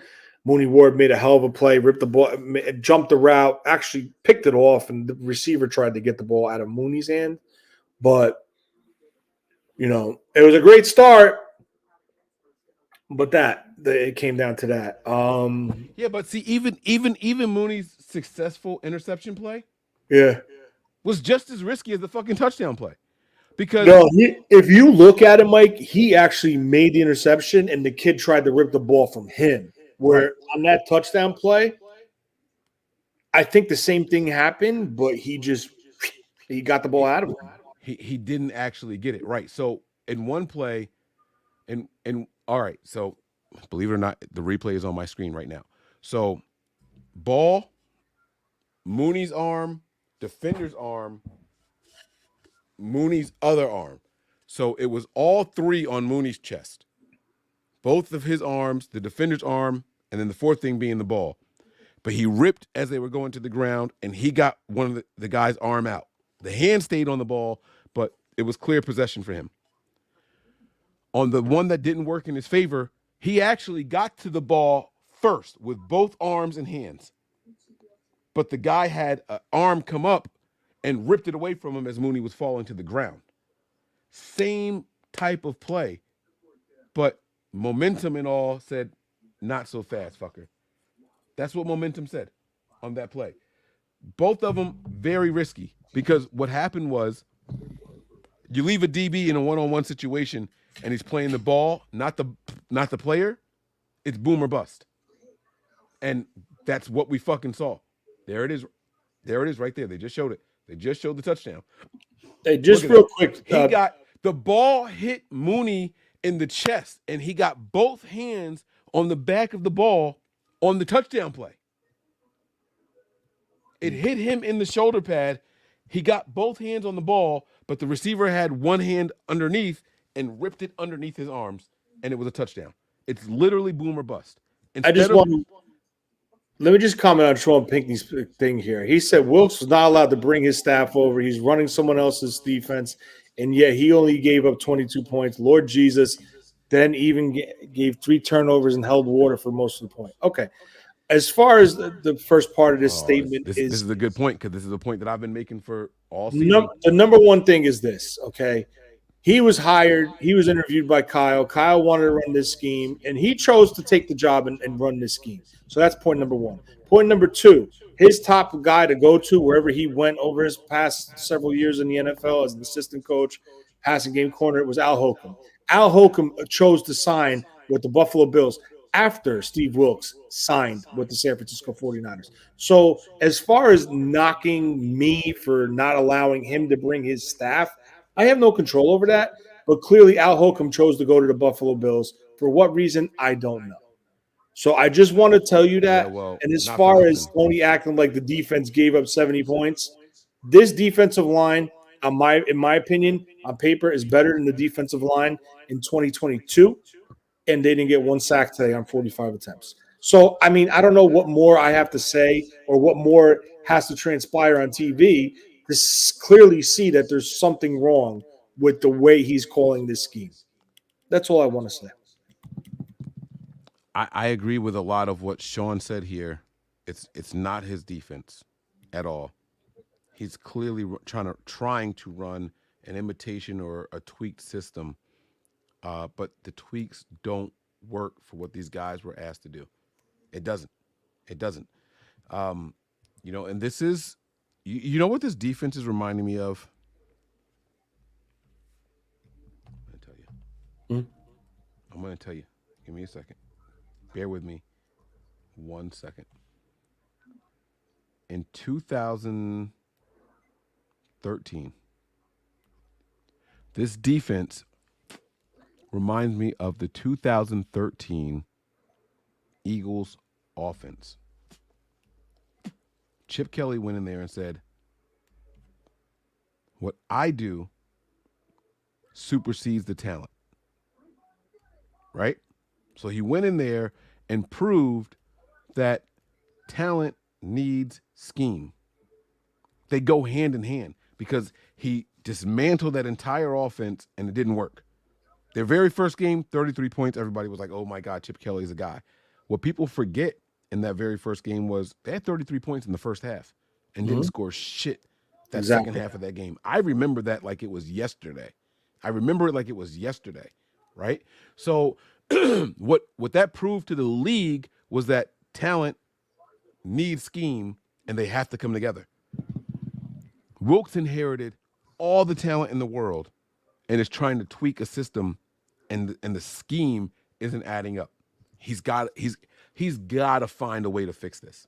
He's got to find a way to fix it right now. Like literally, it starts right now while we're talking. While they're on this team playing, they're watching film, and they're getting ready for this bye week. They should be figuring out how to fix this right now. It's not sustainable what we're doing. The Niners will finish. Listen, mark my words. I'm not an extremist. I understand this is the Overreaction show. I understand that we're supposed to be talking more than what we actually feel. I'm not doing that. The Niners will finish in the bottom 10 of the NFL in defense if we don't correct what's going on right now. I sincerely believe and mean everything that I just said. I sincerely believe that. We are trending in the wrong direction. I agree. Two of these teams, our 2 losses were the 2 win teams. Not good teams, guys. Not good teams. I'm not just blaming the defense, by the way. Let me be very clear what I'm saying, because in both of these performances, the offense only produced 17 points. Blame it on fumbles, blame it on missed kicks, blame it on whatever the fuck you want to blame it on. But the fumbles and missed kicks and turnovers all happened in both of those games. The offense only gave up 17 points. But focusing on Steve Wilks right now, we are trending in the opposite direction of where we want to be trending in. When the defense goes out there and gets a stop, it's supposed to be another opportunity for the offense to say, hey, we're here, we got you. The offense isn't answering. So the defense has to tighten up even more. Unfortunately, defense, we need to do a little bit more right now while the offense finds their way through this little struggle period that they're going through. It's not happening, and it's not acceptable. We got to figure something out. So they need to be looking in the mirror right now, assessing who they are, and what they want to be, what works and what doesn't work. I think this bye week is coming at the absolute perfect time, Tony. No, we got one more game. Then the bye week. We play the Bengals this week.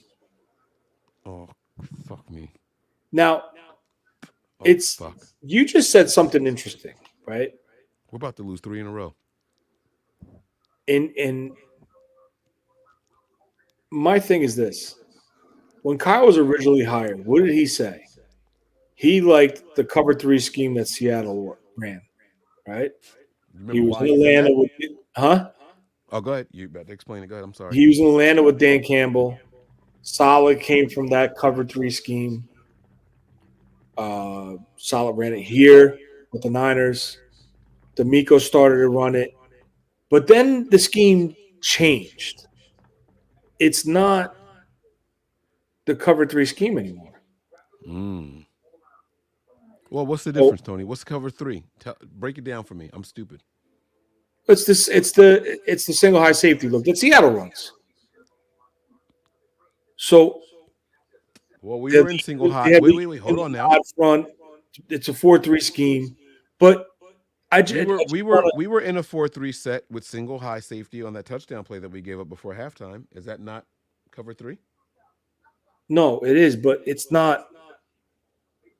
It's not the true scheme that Kyle Shanahan said he likes when he came here. So somewhere, like Sim just said it changed in 2020.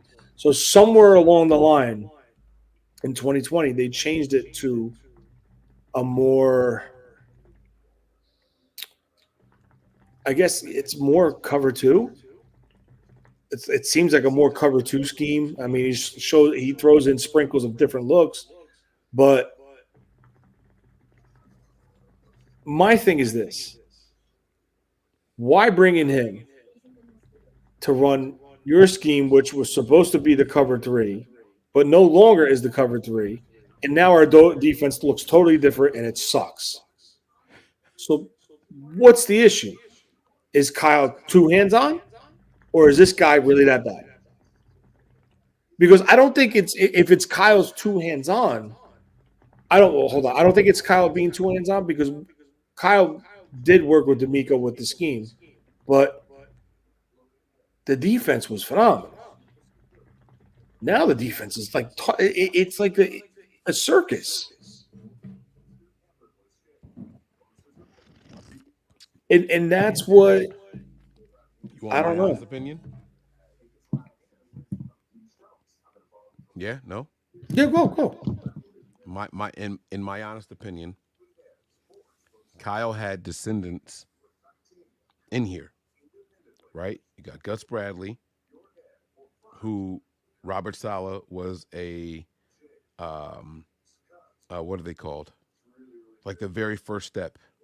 Oh my God. What? What's it called? The position that Robert Saleh had with Seattle. Linebacker coach. No, before that. He had one more. Quality control. Damn it. Yes. Defensive quality control guy. Right? Under Gus Bradley. He worked his way up through the rankings in that system. D'Amico Ryans came here, worked his way up. Linebacker, defensive coordinator. This guy came in Not doing that at all. But I do think Kyle said, hey, just run it this way. I think the Steve Wilkes hire is the same exact type of hire that we made on special teams. I think a text message was sent to somebody I know who was in need of a job and said, hey, we got an opening. Are you interested? And that guy said, yeah, I'll take the job. I sincerely think that's how it was. Did you hear of any interviews for defensive coordinator position when we knew that DeMeco Ryans was on his way out? We knew DeMeco was supposed to go the year before when he turned down the second interview by the Vikings the year before. He spoke to Fangio. I will say that. The Niners did talk with Fangio. So if you could just do me a favor, just go to Niner Rich at 12:49 a.m.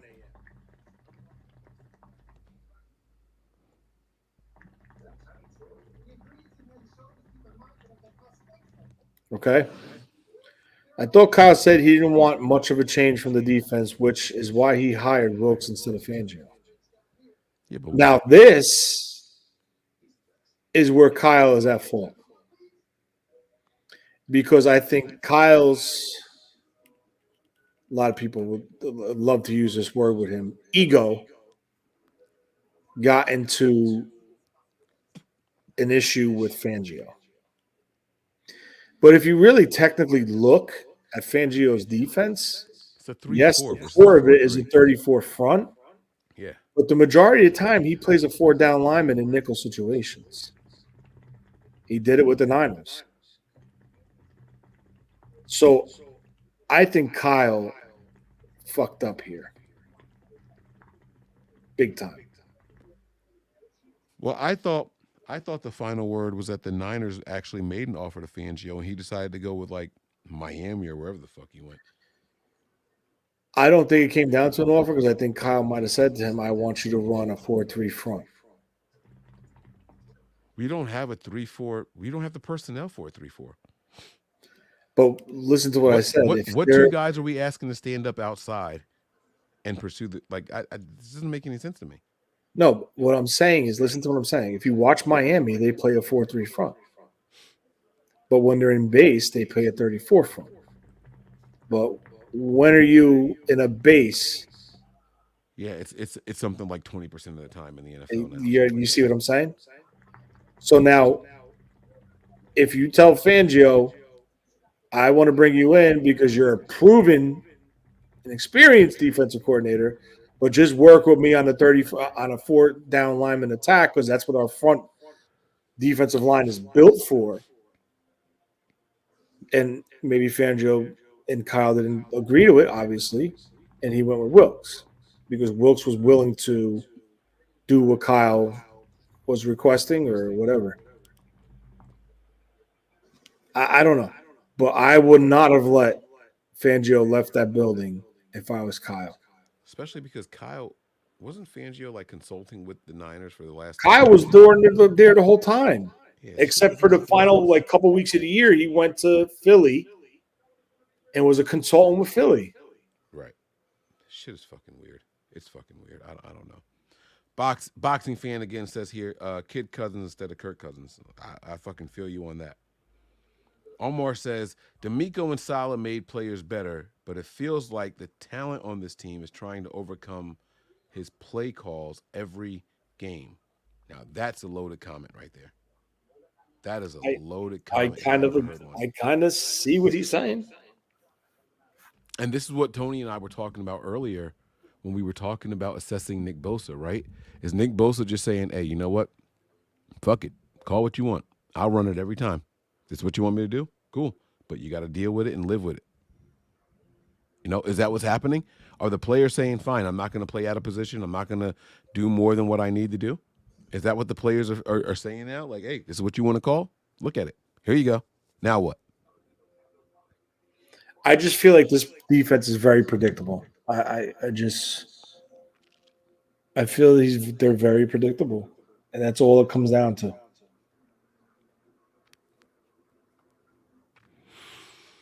They know. Right. They know. Brian Edwards says here, if you look at the other top-tier pass rushers, Watt, Miles. They have elite number 2 or actual bookends. Highsmith, Zadarius Smith. Nick needs an actual 2. They do. I disagree with this, but it's whatever. We can discuss it if you want. They need another piece on the edge. They I mean, I'll tell you this: what I noticed right away that Gregory's getting snaps before Drake Jackson. Mm-hmm. He came on the field before Drake Jackson ever stepped foot on the field. So that tells me that there's an issue with Drake Jackson, and he's not a polished pass rusher. But I mean, I don't know. I don't know. Can I ask you a question? Go ahead. Who was the number 2 opposite of Nick Bosa last year? Who is it? That's my point. That's my point. It's irrelevant. It wasn't one of those guys. It wasn't a Highsmith or a Zadarius Smith type player. And that's why I disagree with it. Well, I think what Brian is saying, he's looking at it right now.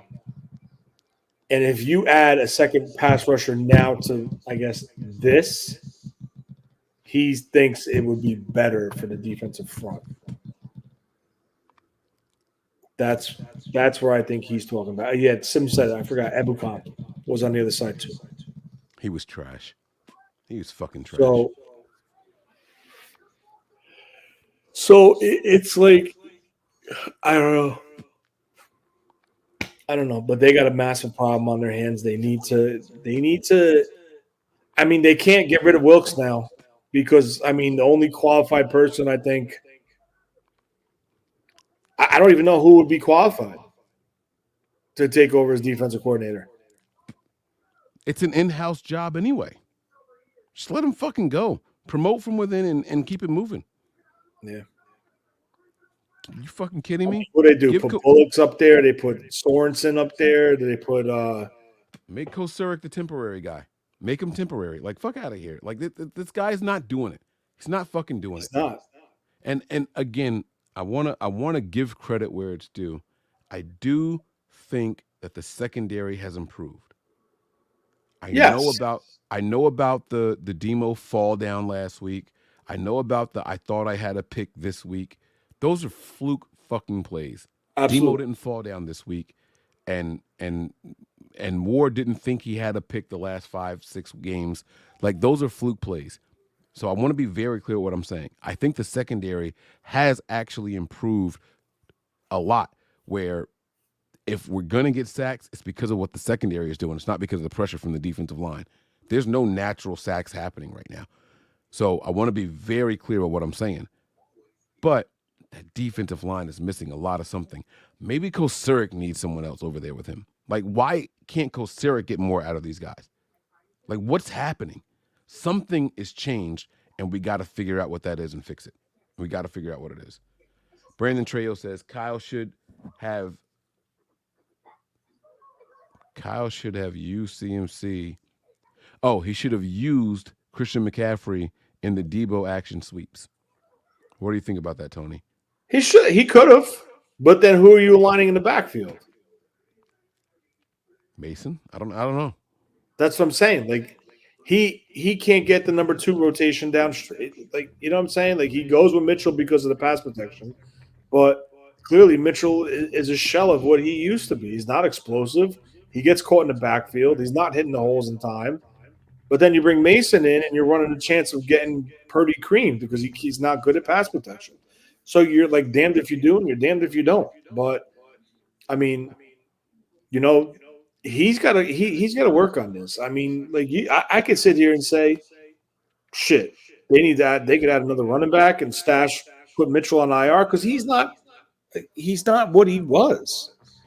I think you can add another defensive tackle because Kinlaw continues to play high. Armstead continues to play high. Givens is Givens. You bring up McGill. I mean, I don't know. They need to do something because, I mean, is it the scheme? Is it the play call? Is it the responsibilities up front and assignments? It could be, but it's not like this team's like, oh man, they only got 2 sacks this game. Like, what the hell's wrong with them? They used to get 5 sacks a game, 4 sacks a game.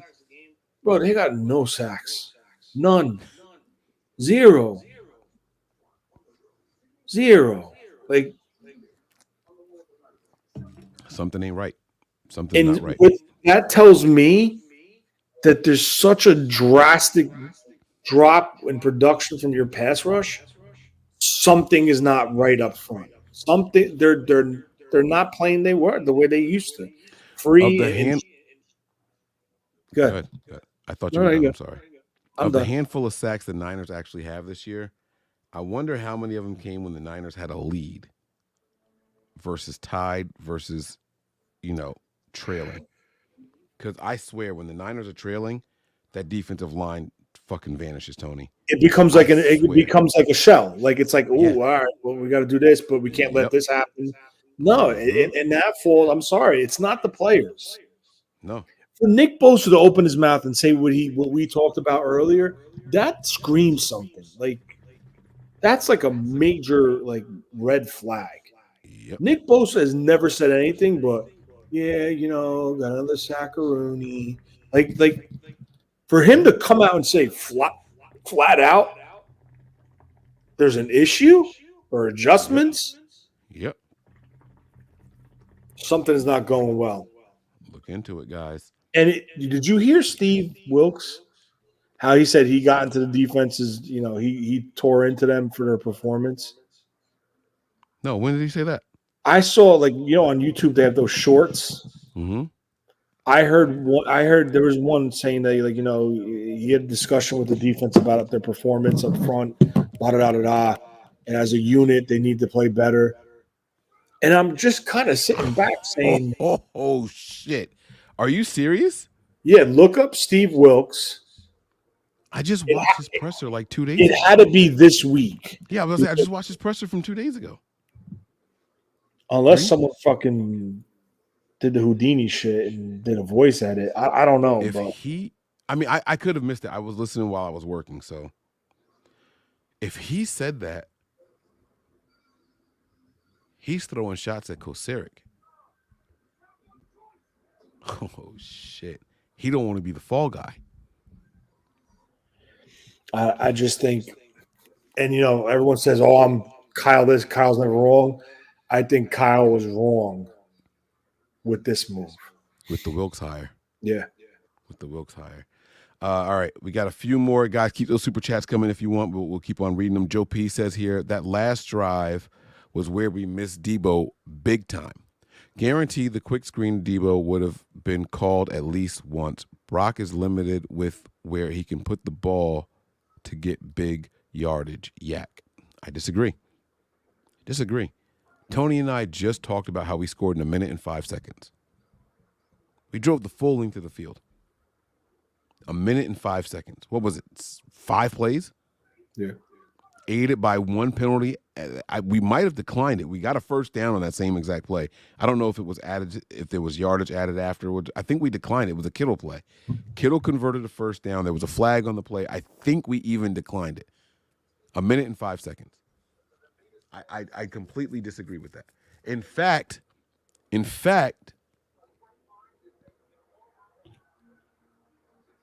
yeah, I won't say what I was going to say. I won't say. What do you think on this, Tony?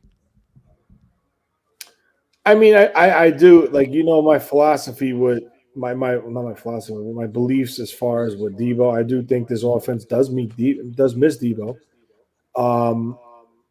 At least miss that element, but I mean, I don't know, man. Fine. That's cool. I'll say it. Go back and watch it. There was somebody open on every play of that last drive of the game. For the last drive of the 49ers offense, there was somebody open on every play. Every passing play, there was people open. And the throw that he made that was an interception was just a weird fucking throw. I don't know if it was inaccurate or what, but that was not a good throw. He had options. On that play. So, no, not buying it. Bailey says Debo was going multiple games last year. He was going versus Seattle, Washington, so on and so forth, and we still executed of offense. So why aren't we now? And Bailey, this is exactly what I was saying the first 30 minutes of the show. This is not a Debo-dependent offense. Is it a different offense without Debo? Sure. We are not Debo-dependent. Now, I will say in that Washington game, that first half, we struggled. We struggled that first half of that Washington game. We came back and we answered really, really well. If I'm not mistaken, we put up like something like 20, 24 points in that second half or something like that. We did really good that second half of that Washington game. So 27, something around there. But I completely agree with you. We are not dependent on one player. I don't believe that for a second, that this team is dependent on one player. Tony, did you want to touch on that? I don't know. I just think it makes it easier. I do. I mean, to say I agree with that.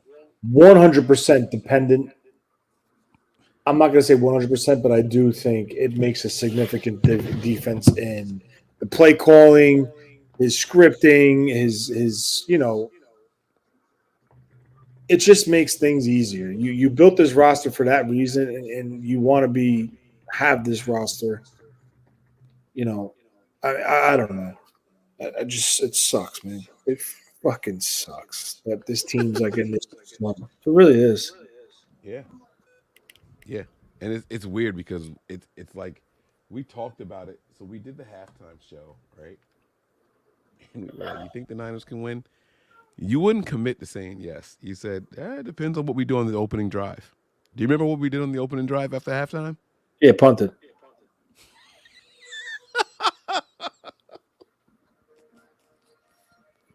Isn't that pathetic? But the scary part is, come on, man. No. I understand. No, it is. But all I'm trying to say is, it's not like this team's getting shellacked in games, like getting beat by 2-3 scores. They still somehow have a chance to win, but they just can't do it. Like I just don't like they forgot. I don't know. You were so clear with your message during the end of the halftime show. Like it was fucking Nostradamus like. I said, Tony, you think the Niners can still win? And you said this opening drive out of half will tell us everything we need to know. Not only did we punt, I don't know if you remember, we used a timeout. Yes. Now, I don't know what happened because I got to be honest with you, that happened so fast. I don't even know what the hell happened. Right, it was early as shit. All I remember, I was looking down at I was looking at my phone, and then I looked at this camera, and then I looked up top. I said, "Holy shit! They just called a timeout. What happened?" And you were right. That drive told us everything we needed to know about the duration of that game. It's insane to think how predictable this team has become. It's crazy to think that when you said that, it's like, yeah, one drive ain't going to make or break this team. No, but it's going to tell you a lot about the full story. Yeah. Especially the way the first half ended. Because I feel like that was like that shot. Yeah. Right? Yeah. Right. And so there's two things. I'm a boxing guy. There's two things that happen after you get caught with a really good shot in boxing. Right? You can get dazed, you can get knocked down. You get up and there's a lot of time left in that round. You're going to grab and hold on and try to regain your bearings. You're going to fight back and try to throw some haymakers and make your opponent back up off of you. And the third option is you're going to stand in front of them and get pummeled and you're going to lose. Right? That was a shot. And we got knocked down at halftime. That knocked the life out of him, that touchdown. I'm sorry. Wait. But there's ways to react. We could have came out and grappled. We could have held on, tried to buy some more time. We could have hit them with a haymaker and said, hey, we're still in here, and make them back up off of us. Or we could keep getting hit and say, we're going to keep eating the shots that you're giving us, and you're probably just going to end up winning this one. And it was the third option. That's what we did. We didn't hit them with a haymaker after they knocked us down. We didn't hit them with a blow. We punted and used a timeout on the first drive of the second half. That's bad. That's equivalent to a boxer spitting out his mouthpiece, hoping that the ref just gives them a time. Get the mouthpiece, rinse it out, put it back in your mouth. There's no timeout in boxing. Mm-hmm. You spit your mouthpiece out and there's a break in the action. That's as close to a timeout as you get. That's a veteran move. We used the timeout on the opening drive, scripted plays. We're back in the script, and it still didn't work. It still didn't work. That was showing that we were being outhandled and outmatched. That's what that showed. It's like they never got in a rhythm, right? The Yeah. offense never got into that groove, that rhythm, the timing. It just never reached it. They tried it. They tried to get it, and it just I got to be honest with you, and I'm going to keep it 100% real with you. I think the issue was, I'm not going to say to McCaffrey, listen, McCaffrey put the ball on the ground. That is an issue. But I think when they drove down that field and had an opportunity to put a field goal up on that board, and he missed it. I just think from that point on, it was kind of like, what the fuck? Well, why does that happen? What message that missed field goal tell the rest of the team? It told the defense, hey, we can't depend on special teams.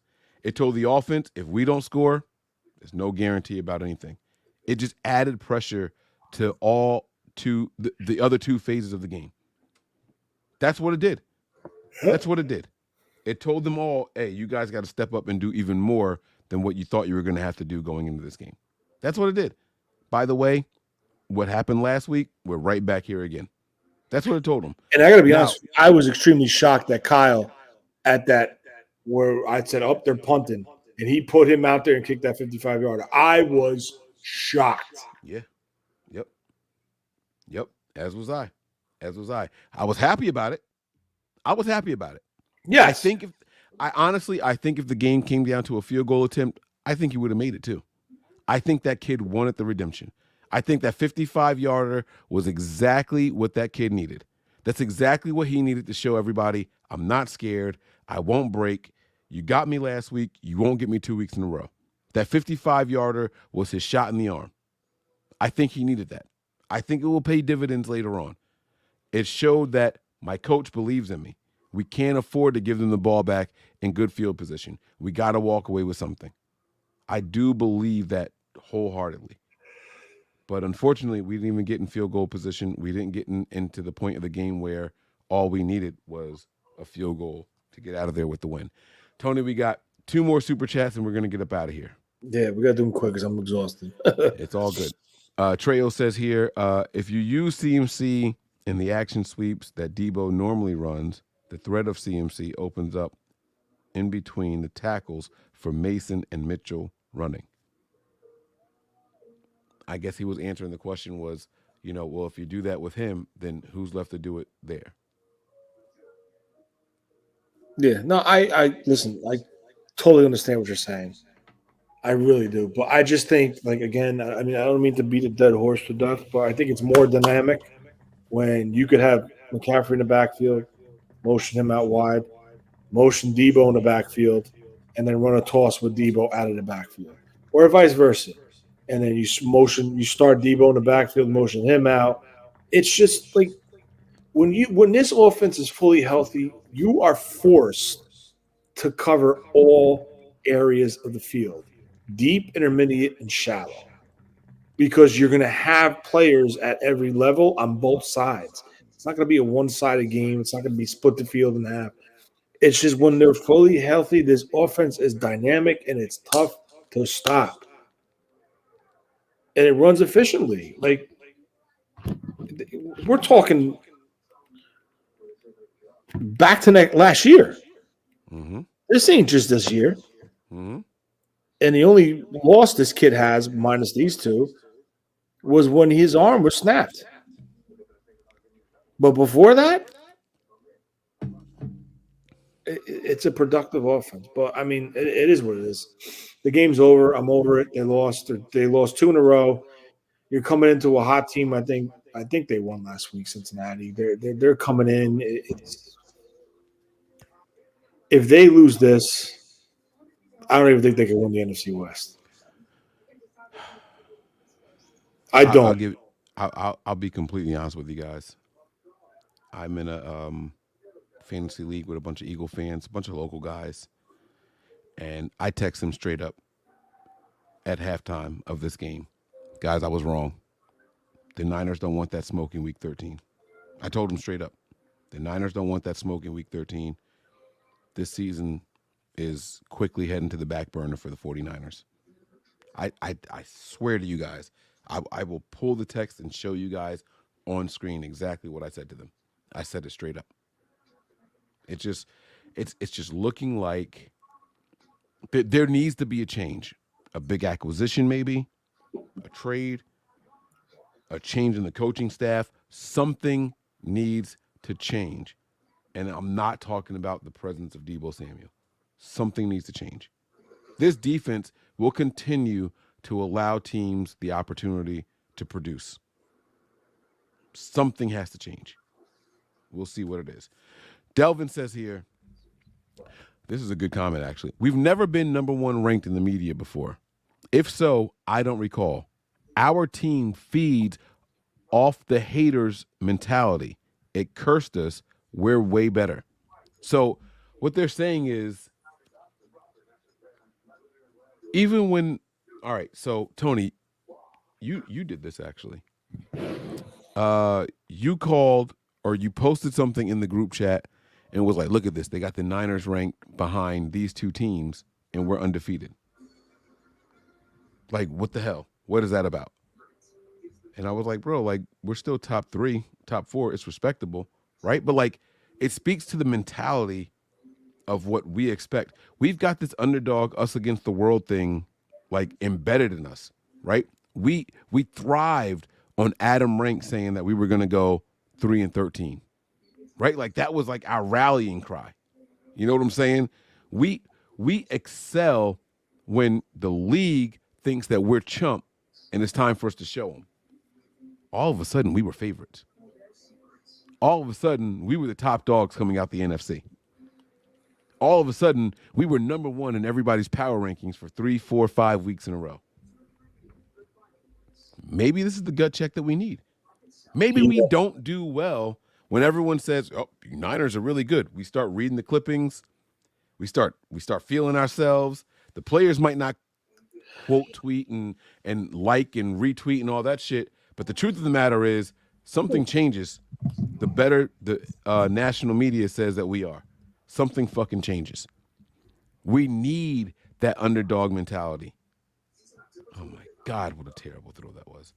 We need that us against the world mentality.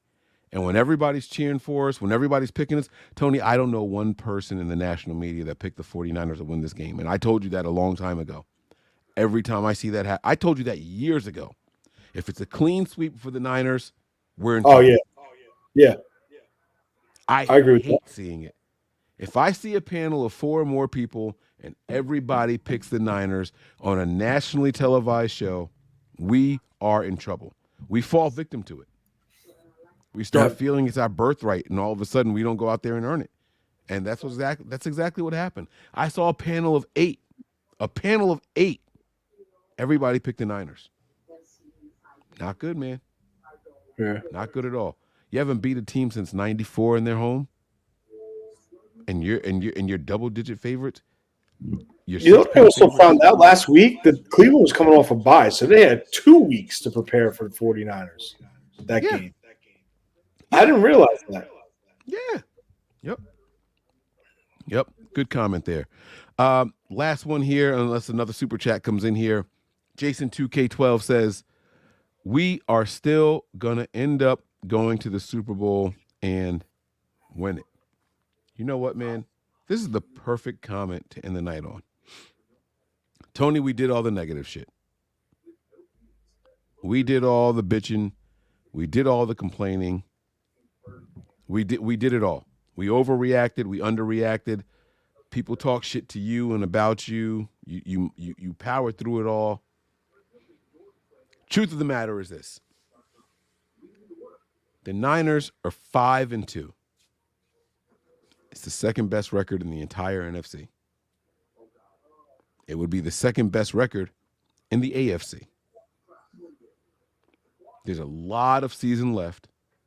The Niners start slow and pick it up, and there is still plenty of time for us to turn it around. I guarantee you, when we were 3-4 in 2021, when we were 3-4, I felt worse than what I do now. I promise you that. I felt worse. Yeah. I felt worse. But what year was that? 2000 what? 21, right? That was 21. But we knew what the issue was. 21. 21 was with the injury-riddled season, right? Bosa. No, that was 2020. That was the year after the Super Bowl appearance. 2019 was the year we went 8-0. Yeah. 2020 was the revenge tour that never got off the ground. That was the COVID year, and we were just trash. That was mad injuries. 2021, we came back, another NFC Championship appearance, but we started that year 3-4. Yeah, I don't know. I just gotta go to bed. That's why I do know, because I'm exhausted and I gotta get up at 5 o'clock. Talk to me really quick about this 5-2 start, about the Niners being a team that traditionally starts slow, and how we can turn it around, and we're getting out of here. They need to figure out the problem with the defense. Mm-hmm. I think that's the most important thing right now. Mm-hmm.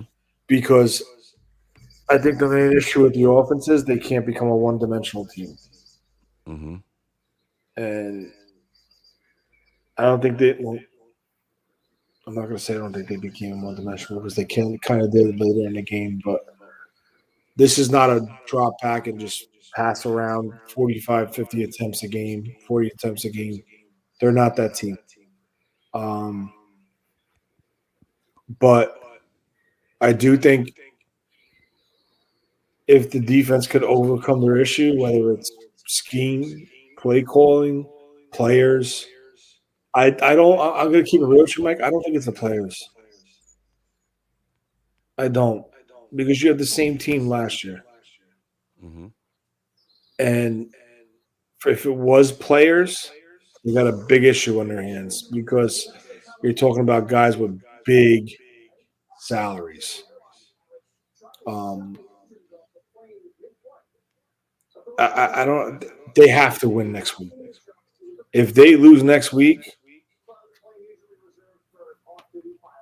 and it's the defense, a piss poor performance by that defense, Shanahan might have to be forced to get rid of Wilkes. Y'all thought we had our hands full with Addison? Do y'all know who the fuck we play next week at the wide receiver position? Do y'all know the weapons that the Bengals have at the wide receiver position? This is the problem. And Mixon's a better running back. Go ahead. I'm sorry. This is the problem. You see the drastic drop-off.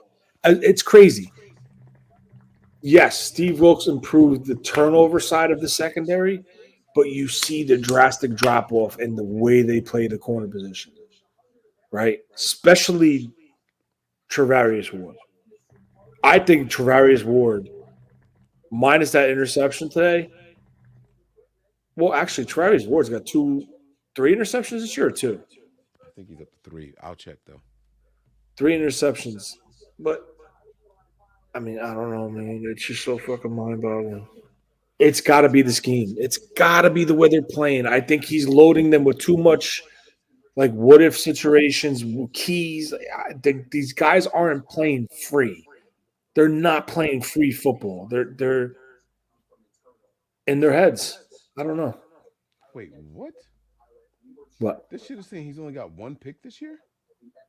No, he had 1 versus the Steelers, didn't he? Nope.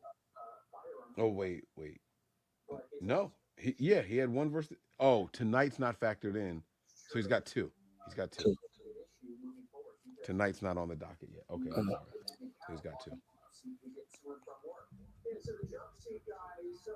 Go ahead. I'm sorry. I don't even know what that was saying. How do we fix it? I don't know. You got to fix it. But the problem is, I think the defense is a bigger issue to fix than the offense. Can I ask you this question? What? if the defensive line, because the linebackers are playing well, the secondary is actually playing well. If the defensive line improves, are we okay and back on track? I mean, yeah, because if the defensive line comes back to life, you don't have to worry about much because they're going to be in the backfield every goddamn play. And then it becomes 10 times easier, but there's an issue why that this defensive line is not doing it. And we're never going to find out the truth. We're never going to know. But if you're asking me and looking at how they are rushing on TV, scheme. Mm-hmm. Yeah, I agree.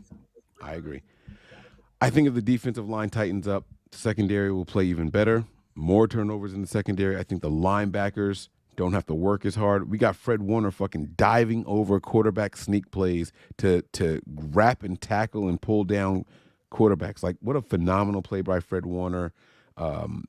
It's all over the place. Should have had another pick this week.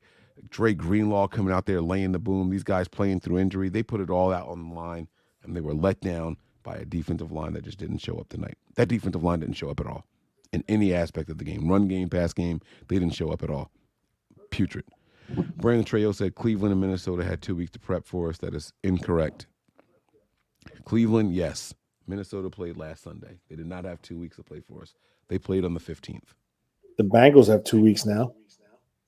The Bengals have 2 weeks. Minnesota did not.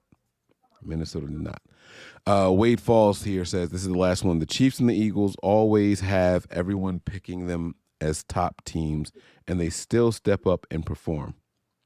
Can't always be playing the underdog role if you a true dog. Wilkes, the D, is my biggest concern. I agree. 100%. You know what the Chiefs and the Eagles have that the 49ers don't have? What? Elite quarterback skills. They have quarterbacks. Hear me out. I'm not saying that you guys would take either of those guys over Purdy. They have quarterbacks with abilities to take over games. Okay, that's better. Because what's his name's not an elite quarterback? Hurts. I don't think Jalen Hurts is an elite quarterback. I don't. I won't start a debate at the end of the show. But I'll tell you this.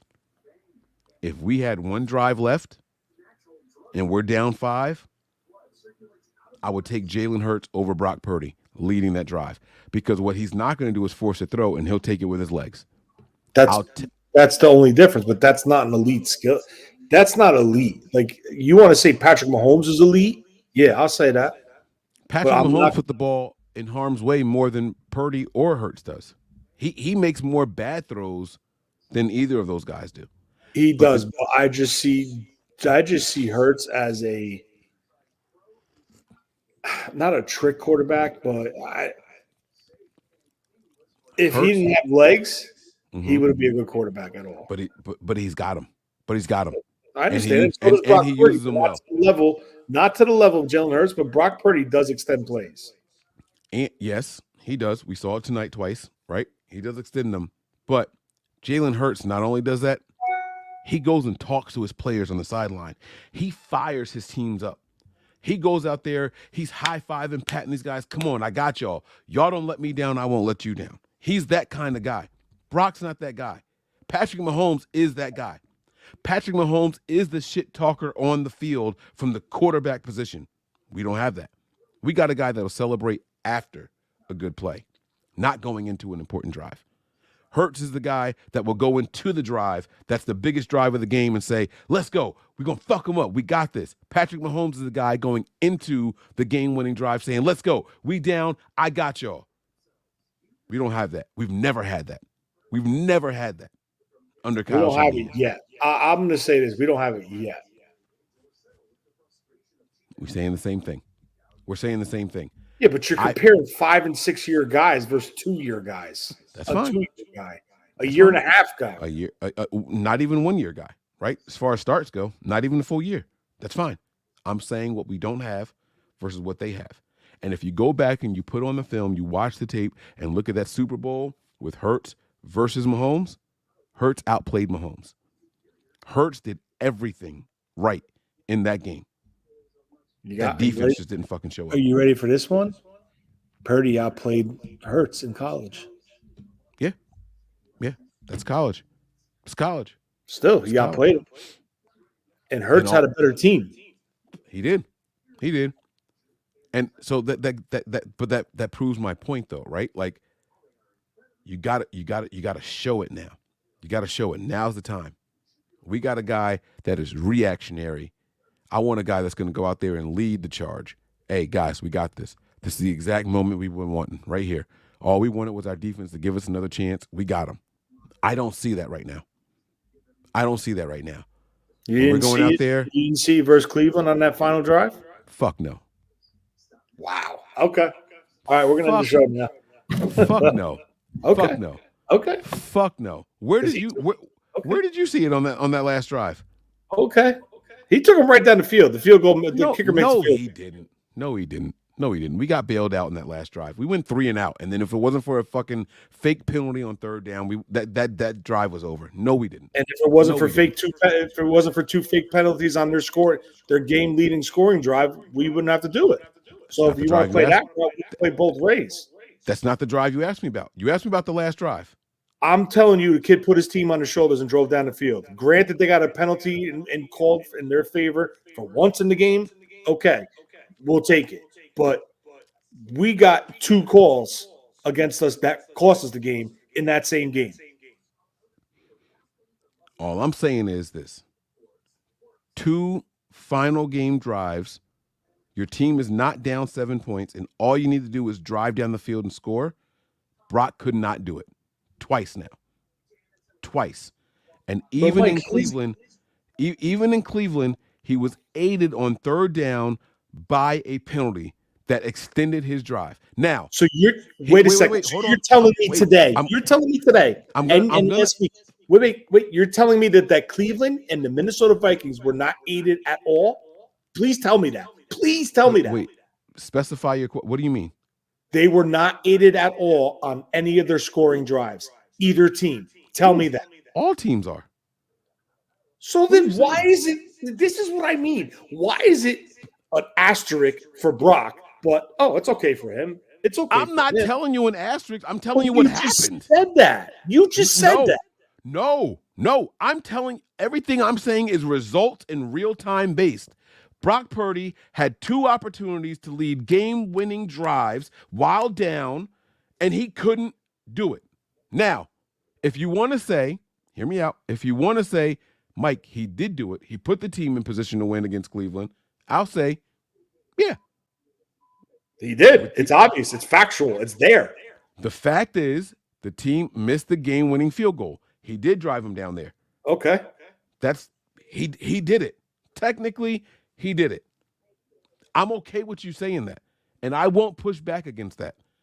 But that's in response to me saying we needed help on third down from the officials. And you got to acknowledge that part also. Yeah, but Mike, you just said it. This is what is mind-boggling to me. You just said he needed help. But how much help did the Browns and the Vikings get today? It's okay for them, but it's not okay for the Niners? Come on, man. That's what you're saying.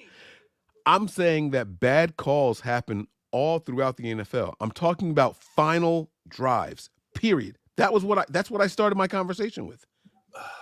That's what I started my conversation with. I started this conversation saying that he put that team on his back with a call and put that team in position to win that game. So in my eyes, he did his job. Didn't put him in the end zone. In Cleveland, yes. Put him in a position to win the game. Right. He choked. That's not in Cleveland. In Cleveland. 100%. And I said 150%. That I said that you're putting the asterisk on it saying, well, there was a penalty. Because no. I said, hear me out. I'm giving you credit and I'm letting you win that half of the argument. I said, without the penalty, Brock Purdy doesn't do it. You said, yeah, but with the penalty, he still did it. And I said, I'll submit to that one. So let's flip this real quick I'm now. giving Let's you Cleveland. talk about P.J. Walker and how they called 2 phantom calls on the 49ers. Doesn't matter.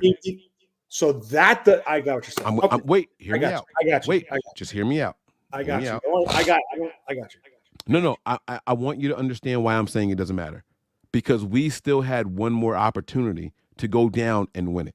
And that's why I'm saying it doesn't matter. So I'm still giving you that same. It does matter, Mike, because they were losing the game. Yeah, but you're not hearing me out, because what I'm trying to tell you is that you're right. Everything I'm trying to tell you is that you're right. You're saying, just hear me out, you're bro. Saying I'm wrong. I don't get it. I'm not saying you're wrong. I'm saying you're right. I swear to God, I'm agreeing with what you're saying 100%. P.J. Walker was aided on their last drive by not one, but 2 phantom calls that allowed them to score. And then we got the ball back, and I said Brock Purdy couldn't do it because we needed help on 3rd down. Your response to everything that I said was, yeah, but Mike, he still put us in position to score. And then I said, you know what? I'll tap out and say you are 100% right. He still put us in position to score and in field goal range, so I will credit Brock Purdy with that. While P.J. Walker didn't need 2 calls and they scored, we needed a call, but Brock still got us down there. I'm telling you that you're right, because we had an opportunity still to win that game. You're right. And then what I'm saying is this week he didn't do it. I'm telling you that last week you're right. This week I'm right. That's what I'm telling you, because the calls go both ways. Last week, they got calls, they scored. Last week, we got calls, extended the drive, and put us in position to score. I'm saying you're right. But what I'm saying is this week, it didn't happen. So my first comment of 2 weeks in a row, he had an opportunity and didn't do it, I was wrong. Because last week, he did do it. That's what I'm trying to tell you this whole time. I said it initially, and I was wrong. Because you proved to me last week he did do it. That's what I've been trying to tell you this whole time. I was wrong when I said 2 weeks in a row he had the chance and didn't do it. I was wrong, because he did do it last week. It's not his fault the fucking kicker missed. It's not on him. So he did do it last week. But this week, he didn't. He turned the ball over this week. He threw that pick at the end of the game with the game on the line, down by 5. All we needed was a touchdown to win. This week was on him. Last week was not. That's what I've been trying to say this whole time. I started wrong. You corrected me, and then I'm telling you 50-50. That's what I'm telling you. Do you understand what I'm saying now? Yeah. I'm saying that you were right when you corrected me. I swear to God, that's what I was trying to say the whole time. All right.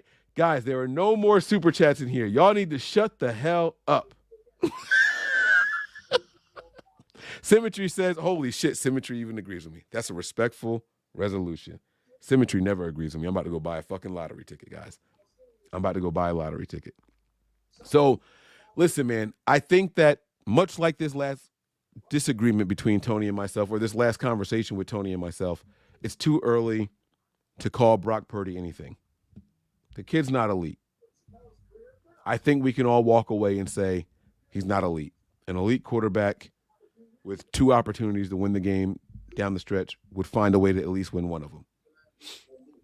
I also think the kid's not trash. And for the people out there that are trashing him, saying Brock Purdy is no good, the Niners need to be looking for another quarterback already, pump the brakes just a little bit. Because even though he didn't lead 2 scoring, game-winning drives at the end of these last 2 games, he did at least put the team in position to one of them. Untimely turnover at the end of this one is not enough to make or break or sell the farm on one player. Joe Montana has been leading game-winning drives and thrown an interception. Steve Young has been leading a game-winning drive and thrown an interception. Dan Marino, Tom Brady, Peyton Manning, Brett Favre, Aaron Rodgers, and the list goes on. They've all done it before. It's part of football. It's what makes football the best sport in the U.S. It's what makes us great. It's what separates us.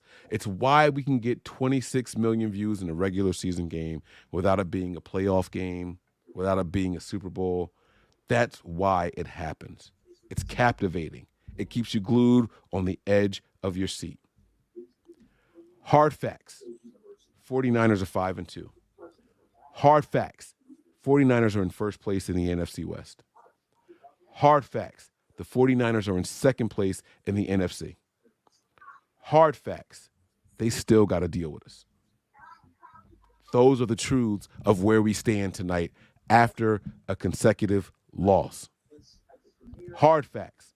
The Niners start slow and finish strong. Will that streak continue? And that's the crossroads that we are at right now. Will that streak continue? You take away that 8-0 start that the Niners had in 2019. We are a slow starting team, but we turn it up after week 6 or 7. We flip a switch, and we get busy. Can we do it again? Do we have another miraculous second half of the year in us? That remains to be seen. Here's what I do know, though.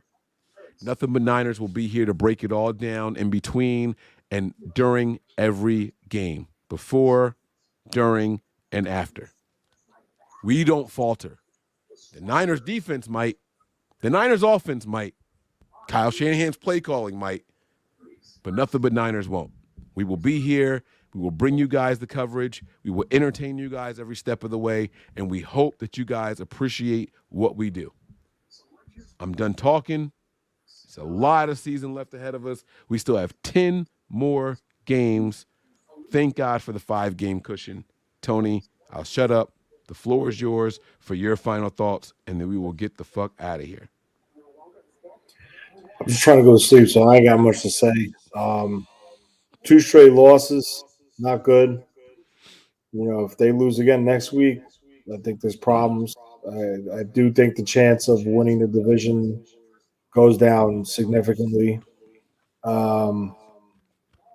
Yeah, and it's just, trying to get lucky.